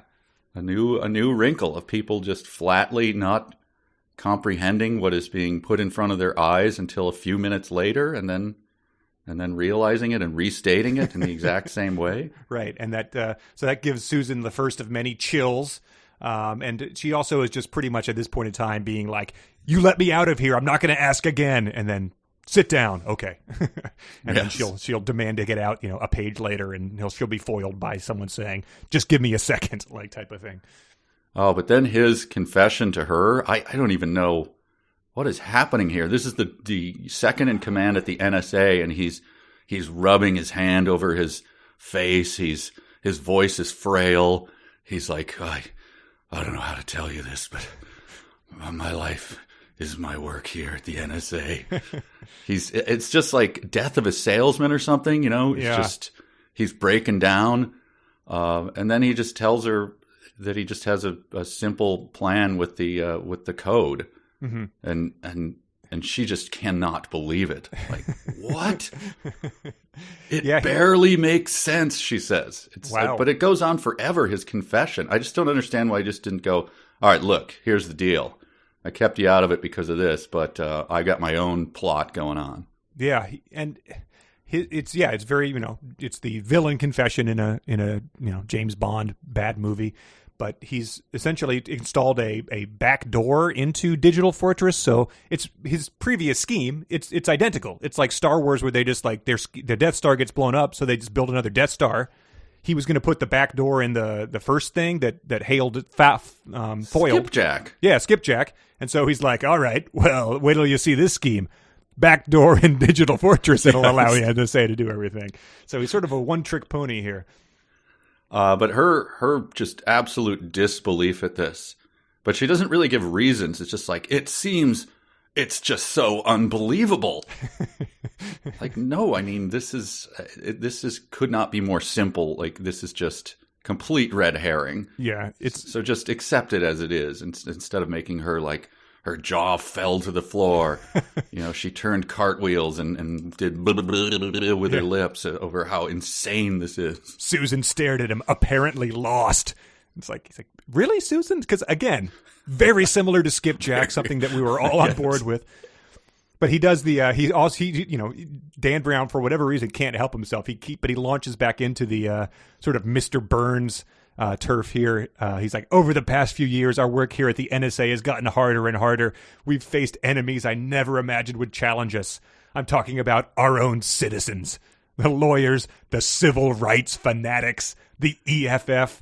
They've all played a part, but it's more than that. It's the people. They've lost faith. They've become paranoid. And there's Mr. Burns once said, "The watchdog of public safety. Is there any lower form of life?" So he just really, you're really just not coming off the way I think that you are imagining yourself on this, like, on a hill, like, everyone else that you're sort of serving beneath you. There's this, self-sacrifice you're making. You're really sneering with contempt.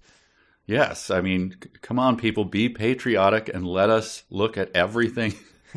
Let us completely dismiss all privacy laws that, have been assumed, but also written in the, right into the Constitution. Why is he so angry? He's very angry about them. But we get about his plan. Susan realized the plan was beyond ingenious. It was pure ... Strathmore. Uh-huh. I just thought, pure Strathmore. Would that be sweaty and thick-fleshed and running hands through its hair? Yeah.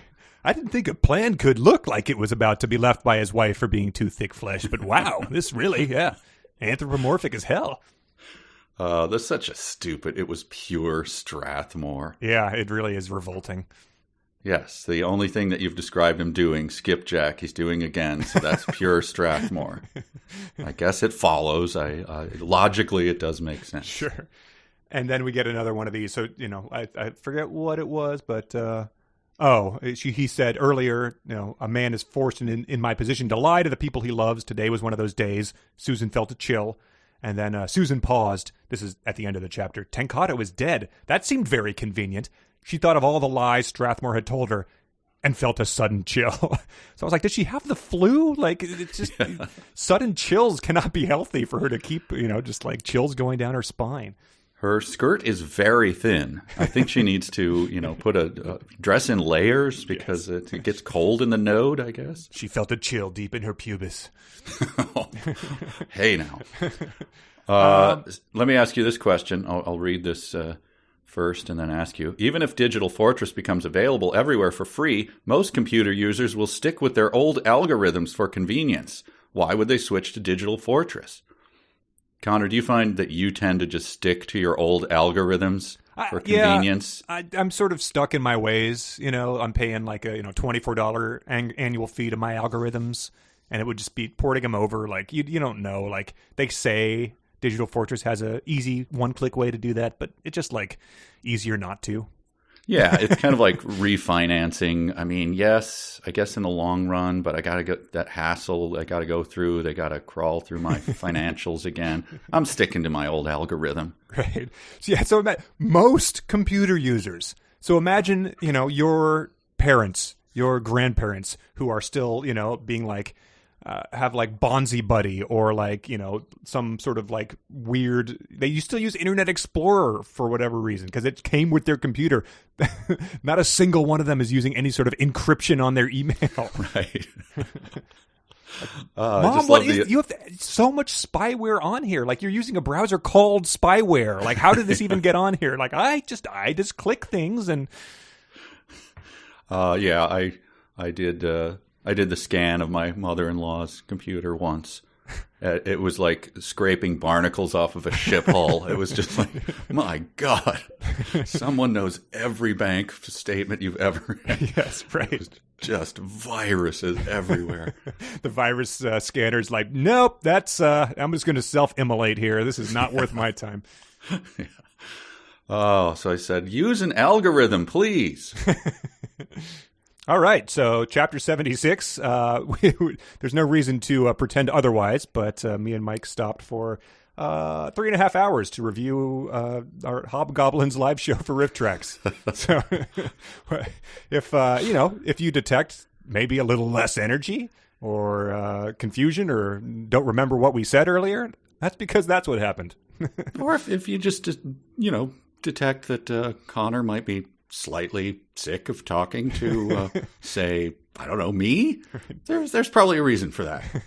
It's if we had a word counter, if you had like the Fitbit for words today would be the equivalent of 18-mile hike up a mountain. I think when you look at the steps, you're like, my God, 32,000. I really feel it. Yeah, I think there's no reason to hide this. That sometimes when we haven't done it in a while, obviously, but recording our riff tracks where Bill and Kevin and I will, lugging our coffee mugs into the studio, we'll say to each other, all right, words into microphones. Words into microphones, gentlemen. And, in the end, of course, I'm blessed to have it. It's fun, yeah, but sometimes the sheer amount of words gets to you. So that's where we are now. Well, anyway, words, on that, words were not something Dan Brown was concerned about in Chapter 76 because it's another one that is like less than a page long, and it's deals with the guy in wire rim glasses looking at Becker writhing in pain from the humane brand of pepper spray. Yes, Pepper Guard. Pepper Guard. Pepper Guard with no U in guard, yes. I was amused by that 5 hours ago, so I did not remember the actual.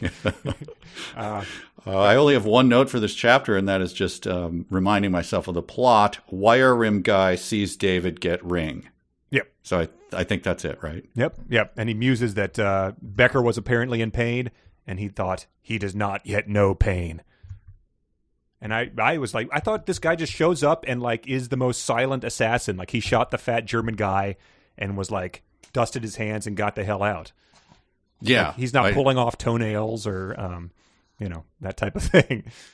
Right. I mean, he humanely he shot the woman of the night. Yeah, who was suffocating under the giant German and his micro. Right. He put her out of his misery. Right. But what? This is a dumb question because I've read this book. What was his? Is he deaf? Yes. What is he has a physical? Yes. Okay. You would be, excused because that was mentioned and it has never borne anything into plot and nothing is hinged on it. Right. I couldn't he was unable to, he was unable to taste cranberry juice. I couldn't remember what his physical disability was. Webbing between pinky toe and fourth toe. Oh, those are the most evil people. Ooh. Yeah. All right. Chapter So 77. Chapter 77. It is funny that that's like the bad guy quote, and then that is the only appearance of him in this 15,000 words we read this week. Right, of him. And I mean, I guess he's good at what he does, except that he's trying to track Becker, and he seems to be very bad at that. Mm-hmm. Yeah. I mean, is he tracking him or just watching him through his thick wire-rimmed glasses? He's tracking him, and he's also murdering everyone that he encounters, but he's always a couple steps behind. But he seems to not. If his goal is to get to Becker and to kill him, we must admit he's not very good at that. That's right. Okay. All right. So we don't really know. Yeah. Chapter 77. Oh yeah. We're back to Node 3. No, we're back to Strathmore. We're back to crypto. Yeah. Yeah. I think this had more stuff than I did. My first note is when when they're going downstairs. So if there's anything before that. No, I think you probably have the exact same note that I did. Strathmore inched forward, looking for the place where the narrow staircase began. So all the lights are out. Switching the Beretta to his left hand, he groped for the banister with his right. He figured he was probably just as bad a shot with his left and needed his right for support. Falling down this particular set of stairs could cripple someone for life. So it's different than many staircases, which you would be happy to fall down and get up and dust yourself off. This one you could get hurt if you fell down. Yeah, there probably are. I think I had a short run of basement stairs that we carpeted thickly that I was like, if I fell down these, it might not cripple me for life. It ends in a moon bounce or something. Like it's yeah. But I had a house a couple years ago that I rented that had very hardwood wooden stairs that were lovely to look at. It was nice. But I went once, I had stocking feet on and rushed down the stairs and did the full, like from a stuntman fall down the stairs. Tumbling, side rolling over barrel rolls. Yeah, just like hitting every part of my body against every part of every stair. And I lie at the bottom of the stairs for about 5 minutes going, oh, it was like from a movie. And Bridget she was on a phone call. And so a couple minutes after, I crawled back up the stairs and I said, I think I really hurt myself. And she said, I thought I heard like a tremendous clatter. So those were dangerous stairs. But yeah, I did have carpeted stairs where the kids and I would kind of slide down them, and it wasn't that bad. Yeah, but then he gauges it in could cripple. So that's again, it's the possibility is there with this particular set. Right, and the sentence goes on. And Strathmore's dreams for his retirement did not include a wheelchair. You got to specify that because I sort of walk into any conversation about retirement assuming that's how people want to enjoy their latter years. Right. Well, as you sit down with your financial advisor, let's write down some of your dreams. Mm-hmm. Well, please budget in $3,500 for a top-of-the-line wheelchair. Oh, so your dreams of retirement do include that. All right. Yep. Oh, yeah. Let's polish up those stairs and get you ready for that. But I just noted that this is the brave, super patriotic head of the NSA, ladies and gentlemen. His biggest concern right now is falling down the stairs in the place he created. Yes. Right? He designed every bit of it. Right. Maybe should have thought ahead a couple years to when you're getting a little more frail and you need a little help. Yeah, build some of that like LED track lighting into the stairs like they have in movie theater. Or something. Yeah. Come on, man. Susan is as they're making their way to Node 3. I forget why they're even going there. And they need to get the key. They're going to threaten Hale. Yeah, they want the transistor, the key that they think Tenkado sent him. Right. And she is praying that Hale was still there, lying on the floor, whimpering in pain like the dog he was. And I was like, you were out of the office for like 45 minutes. Like, even if he like broke his leg, he probably would have dragged himself out of there. Like the random kick to the balls. I don't think you're still whimpering in pain 45 minutes later. Look, she gauged the amount that her knee went into the soft sack, and she thought, that's 45 minutes, I guess, give or take. Yeah. Strathmore, as he's going down the stairs, there's just a quick line. Strathmore descended silently, and I just noted, nowhere near as silently as the director makes a cup of Guatemalan Java, but nice try. Anyway, Strathmore. It is silent until they get a halfway to silent translator. The silence was broken. Somewhere in the darkness, seemingly right on top of them, a high-pitched beeping pierced the night.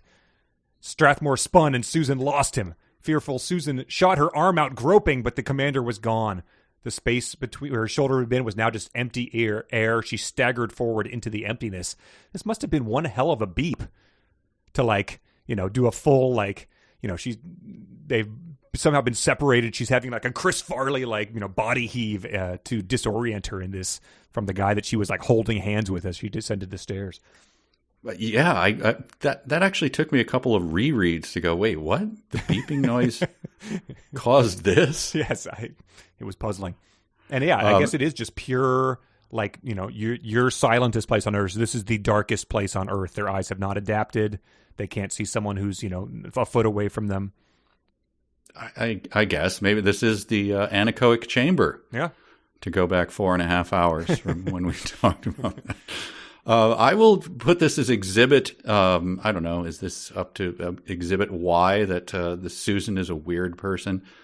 As they moved away from the safety of the stairs, Susan recalled late-night games of tag as a kid. She'd left home base. She was in the open. She was vulnerable. Late night? Late night games of tag as a kid is what you're thinking about now as you go to meet Hale, the guy who just tried to sexually assault you and you kneed him in the balls and ran and he bled all over you. And now your director just rocked your world and you're walking down dark stairs. Oh, I remember when I played late night games of tag. Susan, you're a weird person. Focus. For God's sake, focus. To have played tag late at night is weird. It's like the movie we were just doing where the kid wants to fly his kite all night. And it's like, it's very strange. But yeah, to think back about that once you're in this horrible situation. I mean, come on. Kick the can is the night game, not tag. Speaking of, we love the regional differences. What was did we ever talk about this? Your ollie all come free or your... Yeah, oxen free. That was one. Oxen free, right? Yeah. Mm-hmm. What did you use? That was sort of like old timey, but that was known, I feel like. Yeah, I mean, it was old timey for me, and we just said it as a joke. Like, we didn't know what it meant, but then a kid would come in and he'd yell the opposing, which I think either oxen free or all come free. Yeah. Oxen was, I think, we would do that, during the one summer where you'd be playing old timey games like Kick the Can. Sure. Okay. It's duck, gray duck though. Oh God, stop. So I moved from Illinois, a suburb of Chicago, and then I moved up to Wisconsin, and it was duck, goose. Yes. And then I got to Wisconsin, and they would do I thought I was I looked around going, am I on camera or something? Yes. Duck, gray duck? Who's to say the first two ducks weren't also gray? Yeah. What? Seems common, right? Like the female ducks, I guess they're sort of tan maybe, but tan, gray. Yeah. Weird. Yeah. It's a weird thing to go to the mat for because people seem pretty, it's, I don't know. I guess it's probably like defiant at this point in time. It's not good though. Yeah, it's bad. Drop it, people. But now we learn the source of the annoying beep, and it is, of course. I mean, I knew before, and I'm sure you did. It's a sky pager. Is that a thing? This checks out. Like this, this was the era where like a couple of my friends had pagers. Sky pagers? I mean, is that a brand name? I don't know, but it's he's doing camel caps again and making up things. It's the responsibly sourced version of a pager, Okay. like So Pepper it is. Guard. So it's the Pepper Guard of the pager world is Sky Pager. Why does he do this? I don't know. It was his pager. Okay, that's solved. Why Sky Pager? Annoying. It is. That was a fun era because you would have to like go to a payphone and like try to page these people, and then it was a very stupid thing for a kid who had just gotten their driver's license to have. Wait, what age did you have a pager? I never had one, but my friend Danny had one. My friend Derek had one, and I think Lauren had one. Oh, did the guy who tells weird lies about hockey sticks have one? I don't think Jeff ever had one. Okay. But like, there was like virtually no reason to ever do that. You never needed to get in touch, but everyone knew that if it was super important, you would type 911. So that would be like, you haven't responded to my call 911 as opposed to wow. I believe to my shame, I think I rented a pager when my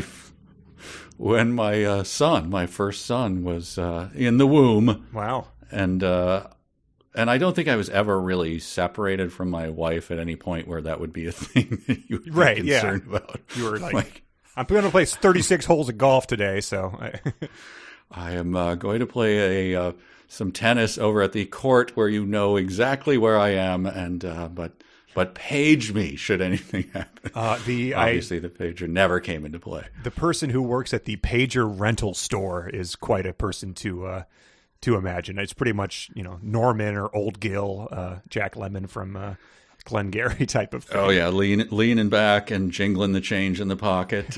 I see your eye on the 400C model there. That's you got a good eye for pagers, my friend. Come on, you got to get this one. I got to meet my quota. This pager rental business was a bad thing to get into. I hear these cell phones are coming in from Japan for our insatiable appetite for gadgets. All right, last year in the pager rental was a bad year, but next year, pager rental, of course, is a growing business. Next year's my big year. That's the harvest year. All right, that's all. Yeah, that's what he has. He says who had paged him was more bad news from Spain, not from David Becker, but from the other party he had sent to Seville, which are dun dun dun. Yeah, rip off. Tom Cruise takes off the mask. Everything we've been told the entire book has been a lie. There's two guys in a van who are driving around Seville, which we get a paragraph about. Oh, right. I forgot about the two guys in the van. I didn't have any notes about them. No, me neither. I just they were two guys in a van, and unfortunately, they weren't like, eating salmon out of a can and drinking, pineapple orange guava juice or something. Right. Chapter 78 mercifully goes back to easily my favorite character in the book. And what is his first act in this? Do you have his first the introduction of? I don't, because I think it was fanfic. Is he eating something? Underneath the twisting mass of cables, Jabba was sweating. The sweating fat man. This pig tadpole hybrid who gobbles down, was it three pepperoni calzones, I think. Three. And then he spills Dr. Pepper over them, and then he sponges the Dr. Pepper off his calzone to preserve it. This man was sweating. So, lovely introduction to him. This has more of the same pretty much thing we mentioned earlier of the alarm, it's just a bird type of thing, because Midge is just desperately trying to get in touch with him.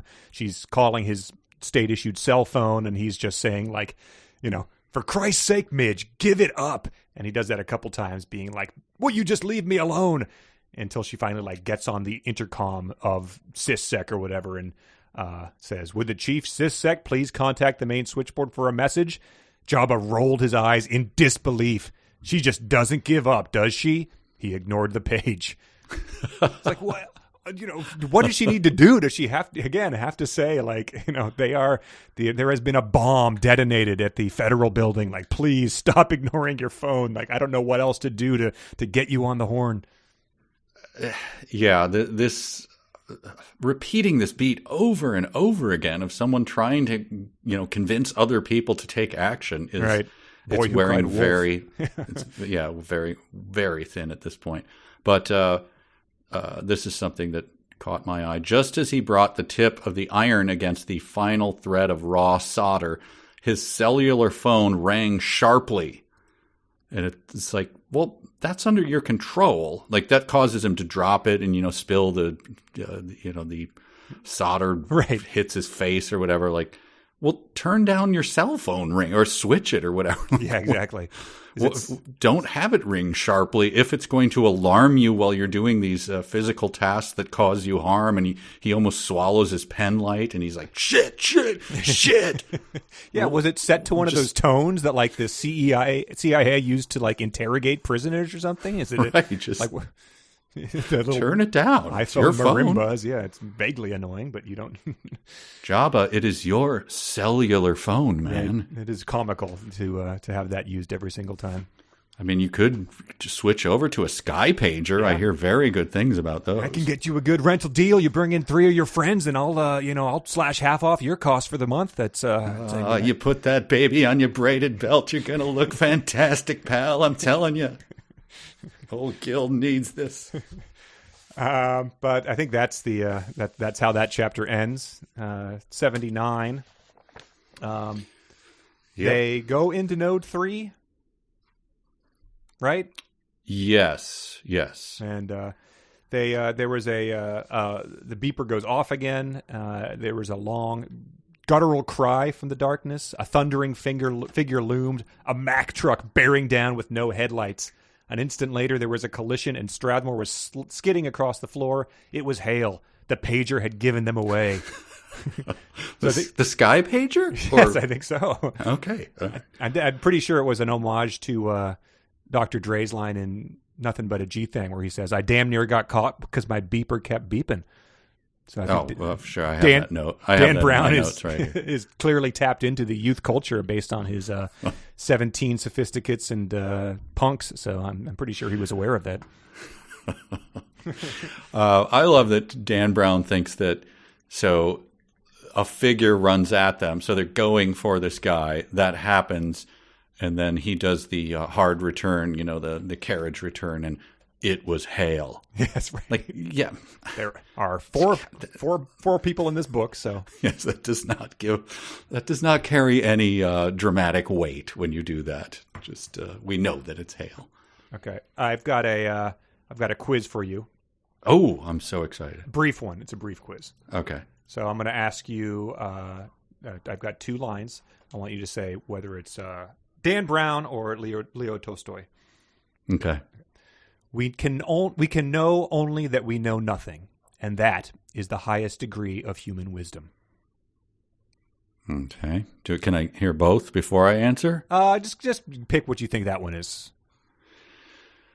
Well, I'm going to say Tolstoy. Okay, yeah, that was from War and Peace. So this one could either be Dan Brown or Leo Tolstoy. Oh, they could both be. Okay, yeah, good. We're playing both fanfic fanfic rules. Yeah. Okay. My balls are killing me, Hale panted in her ear. So, I am Leo Tolstoy, or I had the whole thing written down about his odor and then his balls, and I said, well, I don't know if it gets any better than this. Panted in her ear. That really sealed the deal for me. It was. Yep. So he's already been, we've referred to as cologne and sweat, which smells like regular fire, electrical fire. Air ionizer on the fritz. Yeah, malfunctioning ionizers. Was there any other comparisons? All right. Well, anyway, but it turns out to be his cologne and sweat. So that one you just read it right before it. An instant later, Hale's odor welled up behind her. God. It's Pigpen's stink dirt. lines. Yeah. Stimpy's son, the fart, like is anthropomorphized as this. Wow, that is Hale, the ex-Marine. Yeah. Well, I think that comes up. That's all I have for this one. But we get some great details about Marines in chapter 80. Yep. All right. I got nothing else. Let's go to 80. Final chapter. Final chapter, people. Where Connor and I will stop saying words soon. Yeah. This is a very long chapter in the scheme of super this book. long. Yeah. And it just mostly delves into the, like I said, he said between these two of like, Hale says that Chartrukian was killed by Strathmore. Strathmore says you're crazy. They say like, I'm the good guy. No, I'm the good guy. And our hero Susan is in the middle, not knowing what to believe. Yeah, that's the plot. Yeah, they have dialogue such as that is again you could guess who wrote this, but it's like fuck you, a witty defense, you're a fool, and those are all on separate lines. So that's the caliber of dialogue we're dealing with.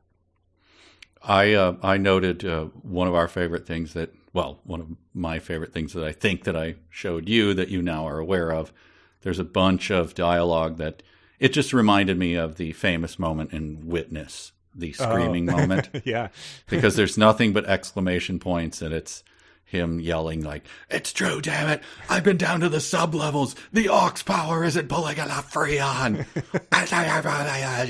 You pull the freon."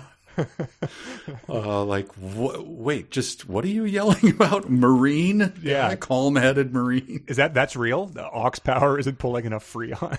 Yes, that's their dialogue here. Yeah, I mean, I'm just looking further down on here, and I have two different things where there are at least 4 consecutive sentences that end in exclamation marks. Ugh, so bad. I like this. So we get some little not first person, but sort of Hale's perspective. But so after all this has happened, it's been the most intense, 4 hours they've been here. Someone has died. People have been kneed in the balls. There's been shots fired, or maybe not, but threatened like that. Kneed in the balls? Yeah. They're killing him. He panted. No, are you talking about the soft sack? Yeah. It's weird that he referred to them that way. Yeah. But yeah, we got this. So after all this, Hale felt his blood pressure skyrocket. Yes. He thought he'd covered his tracks. He had no idea Susan knew what he'd done. It was no wonder she wasn't buying a word, he said. Hale felt the walls start to close in. All right. His blood pressure has skyrocketed and the walls have closed in. Neither of those are starting to happen. 2/3 of the way into the book like we currently are. Ugh. Just a technical question, and maybe I'm assuming we have medical doctors out there, physicians, nurse practitioners, etc. Do you feel your own blood pressure rising? That was another question I had. Okay.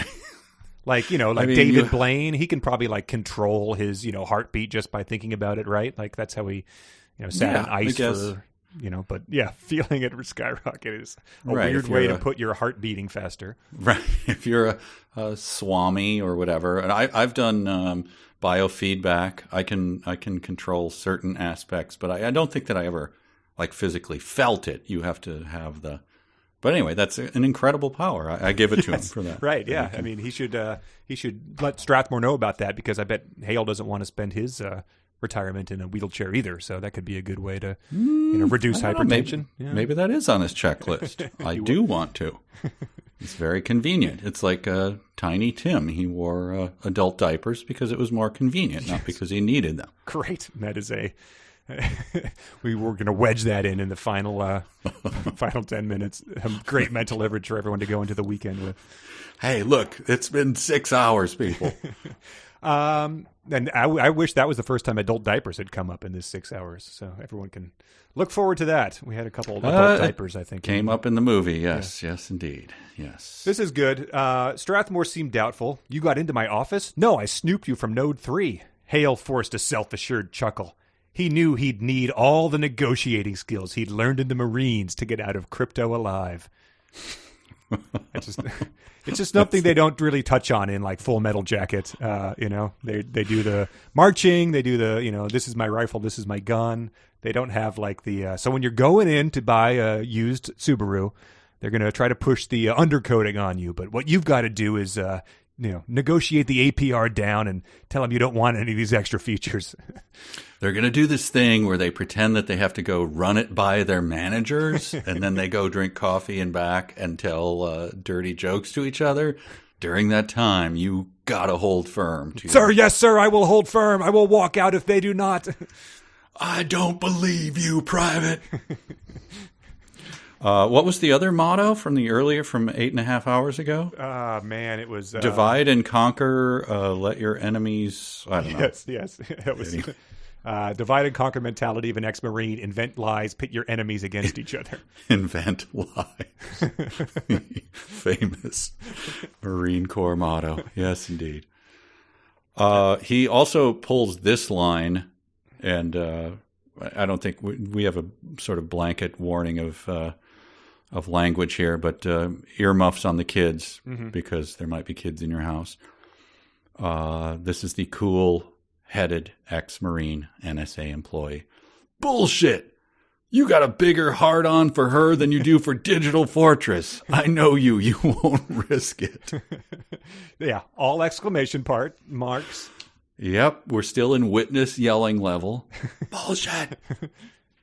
And then his response to that, Strathmore's to that, is to say to this wild accusation that he's this his protege, this woman he sees as a daughter, and being told he has a huge boner for her, is to say, young man, you don't know me, which is just that would my parents, aunt, my grandparents, their side of the family, they would whip out the young man's when you were misbehaving, and it was always made me feel awkward.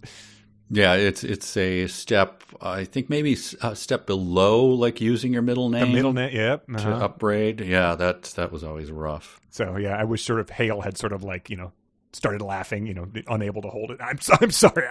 Young man, I just wasn't expecting in the middle of this murderous situation to have that happen. I hand it to you. You caught me off guard as an ex-Marine here. Or he should have done the, spilled his martini and the monocle drop. I'm a young man. I can't believe you would level such an accusation against me. But Hale also does sort of the James Bond villain, and these are all exclamation marks as well. You'll never do it. I'll talk. I'll ruin your plan. You're only hours away from your dream, controlling all the data in the world. No more translator. No more limits. Just free information. It's a chance of a lifetime. You wouldn't let it slip by. So he is laying out his plan for him, which is, I said James Bond villain, but that's a new innovation, is telling the villain what his plan is. So I hand it to him there. I think that would be another moment where he should probably grip his own shoulders and tell himself to settle down, too. After that many explanation points in a row, I can feel your blood pressure rising from here. Yes, exactly. It was 1, 2, 3, 4, 5. And then there were 2 sentences without exclamation marks. Then there were 2 more with exclamation marks. That's incredible. He also does, he starts ladling on the stuttering and repeating words with M dashes between them, or N dashes, depending, which I noticed was a new Dan Brown innovation. Oh, they just popped up halfway through the book? But, and then M dash, but what about Susan? And then later... Hale began to torque Susan's neck. Wow. I'll kill her. I swear it. Wow. I wonder why he didn't use one of those for Commander. Exactly. So if you look, I don't know if you have the book in front of you, you can just sort of scan the M dashes go a little nuts here in this chapter. And I just noticed it's a first. Yeah. There are, he uses some of the... what's it called? 4 period ellipses. I just turned to last page of chapter 80, and there's 2 of those in one paragraph. What? Don't those get auto corrected away? I don't know. He'd have a gun. ... Hale set Susan free. ... Oh wait, no, yeah, he uses 1 forward, 1 3, 1 line apart from each other. Weird, bizarre. He's the E.E. Cummings of. He's using innovative, punctuation here.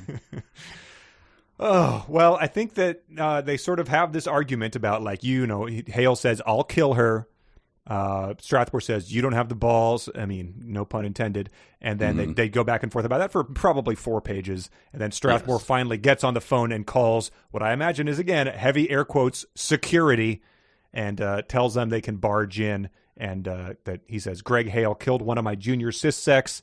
He's holding my senior cryptographer hostage. You're cleared to use tear gas on all of us if necessary. To which I imagine Susan was like, what? Come on. Excuse me? Yeah. At least use something responsible like pepper guard. Hale stood. This is the end of. So this is our final words, everyone. I swear we're done until we do. Hale stood motionless, apparently limp in disbelief. His grip on Susan ceased. Strathmore snapped his phone shut and shoved it back into his belt. Wow, he did have the braided belt clip. Boss move. Right. Your move, Greg, is the final. Again, the Greg takes away the power. Yes, very much. Wow. Yeah, but snapping the phone shut and shoving it back into his belt, doing like the British Office kind of thing. Yeah, a real bold power move. Yeah, the flip phone had a 6-month window where it could be snapped shut effectively as a power move. And like why not lean forward and peel off your wire rimmed glasses like a lawyer from a 50s movie or something. Nice move. Wow. Well, that's again a lot of words and a lot of dumb words. I think more importantly. So many dumb words. But only a few of them can be the dumb sentence of the week. A sentence begins with a capital letter. A capital letter is a letter that's big. A capital letter is not a small letter. A capital letter. So we have one from Heather off the bat. Strathmore eyed the panicked Susan Fletcher. And she just said, people need to remember that using a full name doesn't impart gravitas. When sports announcers say the National Football League while doing color commentary, it doesn't make what they're saying any more important. I disagree. That's you enjoy the National Football League? Yeah, I think when people say the whole thing, like NASCAR, when they just say it all out loud. This is from Josh. You're trusting feminine intuition over Jabba's advanced degrees in anti-invasive programming. And he just questioned, there are advanced degrees plural in anti-invasive programming? This one is from Janelle. It's the one that was not Tolstoy. My balls are killing me. Hale panted in her ear. I figured that would get a lot of play. Yes, yeah. Khan submitted another one that we touched on. The profanity seemed inappropriate coming from her lips, like sewage flowing from a polished decanter. Andrew and Mike both submitted. It was official, Jabba thought. Midge was in one of her moods. Alex submitted. He lifted the glittering Beretta semi-automatic and aimed steadily at the slightly open door. He says, not that dumb on his own, except that the slightly open door was described 2 sentences ago as the closed office door. Right. So that was also, I believe, the door that was pulled closed and then propped shut with the chair. Oh, that could have been it. That's all explained now. Because we know that when you pull a door shut and then prop the chair in front of it too, it pushes it back open. It pushes it slightly open. Yeah, that would have been a great. Sir, the chair just pushed the door open. 5 minutes of that. And I wonder if they've enacted that on the dark web. Leave it. Just leave it. I did that on purpose. Yeah, now hear sit down from the hallway through the open door. They hear someone silently making Guatemalan Java. Tom submitted. He knew he'd need all the negotiating skills he learned in the Marines to get out of crypto alive. Okay. Curtis submitted. Susan dug the toe of her Ferragamo into the floor and pushed harder. Wow. This is like a greatest hits. It is, yeah. This was full of them. Yanni submitted. Where in the vast American expanse is this mysterious North Dakota hiding? He said that to my daughter during her home school geography lesson. Jacob submitted, Susan couldn't believe Hale's strength. And he as commentary, he submitted, he's a tall, muscular ex-Marine who unintentionally killed someone with Taekwondo. How are you not understanding his level of strength, Susan? It's just that my pubic bone hurt. No, pubis? Yes. It's just very sore. Yes. I'm focusing on it. I can feel it getting sorer. Christina submitted, first he needed to make a long overdue trip to a restroom. Carrie submitted, he knew he'd need all the negotiating skills. I didn't combine those two. Justin submitted, "Aw shit, Midge, Jabba apologized." He said, in my experience, people are reluctant to accept this form of apology. Taylor, we forgot to do this one during real time, but this is something that during that final chapter, Strathmore said to Hale, "How do you know about my back door?" Which I, double underlined, but yeah, we guess we missed that one. George submitted Hale saying, "I snooped you from node 3. And we really haven't touched on snoop as a verb in this one, but it has bothered me every time they've said it, because no one has ever used that. You're going to snoop him, as in spy, hack, that type of thing. But this is the one book that seems extremely archaic or something. Yeah, it was Snoop's time to shine in this book, and it never he tried to make Snoop a thing, and it never caught on. Let's see what I've got. I think we have something that didn't get covered. I do. I have 2, so Nice. I figured one of them would be covered. So, Okay. And it wasn't. All right, what do you got? Again, I'm going to cheat, but it's executive privilege. 2 sentences. Hale forced a cocky sneer. One of the problems of hiring the best commander, M-. Sometimes they're better than you. And then, dang, I didn't put who said this, but I think it's got to be the commander. You're both, no, it's got to be Hale. Sorry. Okay. You're both so full of shit, it's incredible. So. It's incredible that polished decanter hasn't overflowed with the sewage. It's so full. Yeah. Incredible. So those are just the dumb sentences that got through, that made it through the maze. That survived. Yeah, I had one. I don't even remember what the context is. Oh, it was in the very first chapter we reviewed, but mine was, "Damn it, Midge, Jabba exploded." It just, it's just good on. It just sort of stands alone. Damn it, Midge, hard stop, Jabba exploded. Kaboom. Yeah. Tadpole parts and pig noses everywhere, all over the wall. Yeah, the calzone is like fully. He ate it whole, like a shark in a license plate. Like, how did he even do that? All right. Well, we have a couple short emails to end this marathon day on. We're going to the party. We're going to the game. We're going to the disco. We're going to cruise out, man. We're stealing people's mail. All right. So this first one is from Josh. He wrote in, "It's been established that Ensai. You're doing my thing. That's the one I can't pronounce. It's been established, well, for the purpose of this email, I need to pronounce it a certain way. It's been established that Ensei Tankado is a very fakey name. And Tankado was formed as an anagram of N Dakota. So what are the chances that Ensei is just a barely altered form of NSA?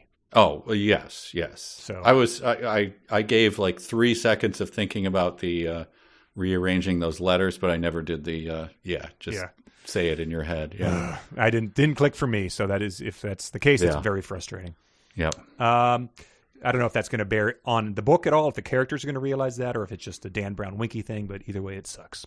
This is from Zach. Zach is a Patreon supporter. I think Josh is too. The term dwarf-like, that was in the last episode, the dwarf-like bartender. The one who could not believe he was going to drink cranberry juice alone, reminding our listeners. Wept, he rended his garment when he was asked to so in order to make up for it, he gave him some vodka in his drink, which is the only way he would accept a person drinking cranberry juice alone. Yeah, it must be a Seville thing. We wouldn't It's understand. a Spanish thing, don't question it.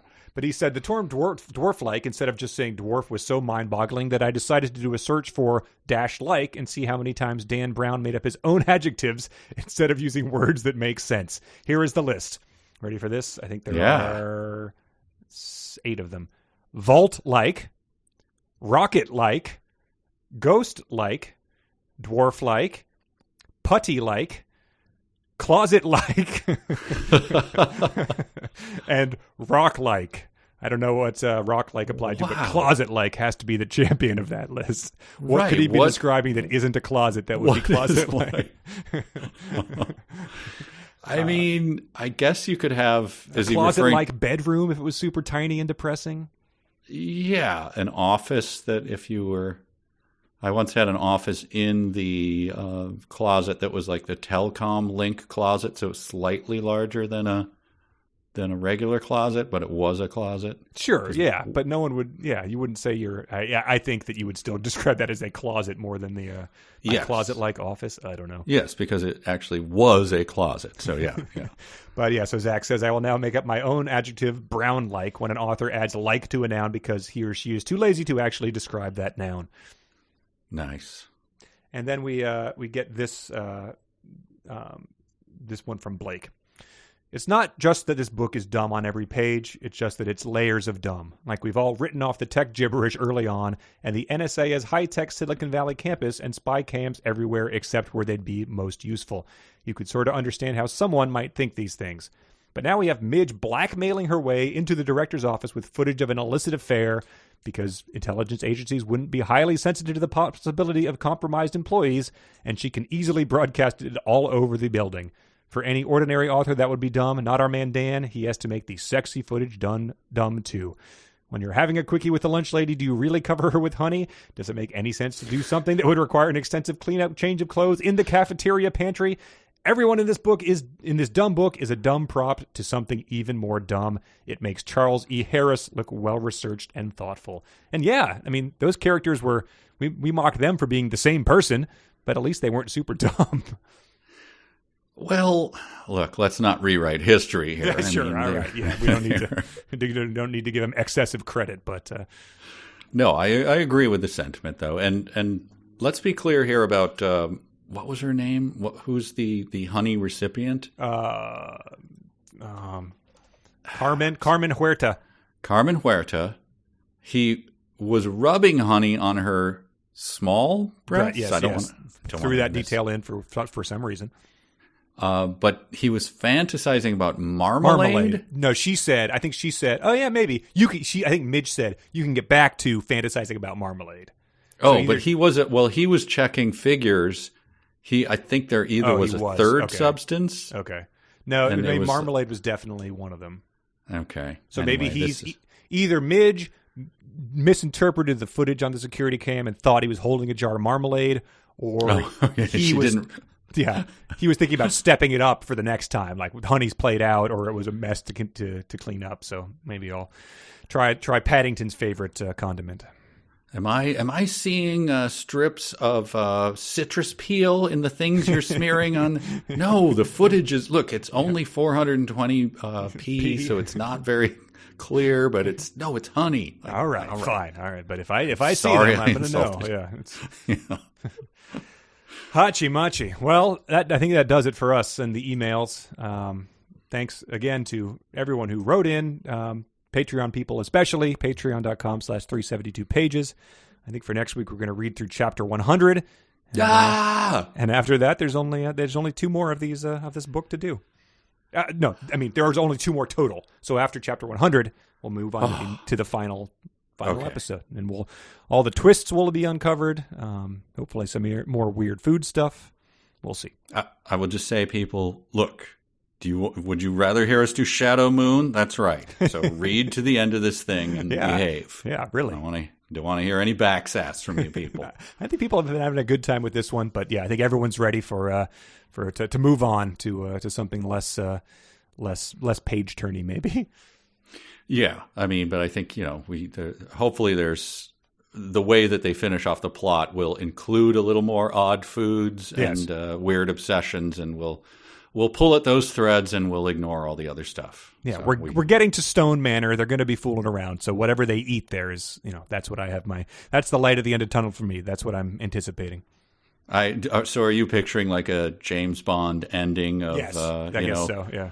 Susan, are you at Stone Manor? Yeah. That's probably going to be what it is. All right. Well, thanks, everyone. Thank you. Mike and Connor are going to stop talking on microphones, probably join a monastery, and just be silent for about 7 months. Oh, man, that would be wonderful. But I'm afraid Zoom calls, and tomorrow we'll be on it again for some other reason. But you don't have to do that. You can relax, and we thank you for joining us. This is 372 pages. We'll never get back.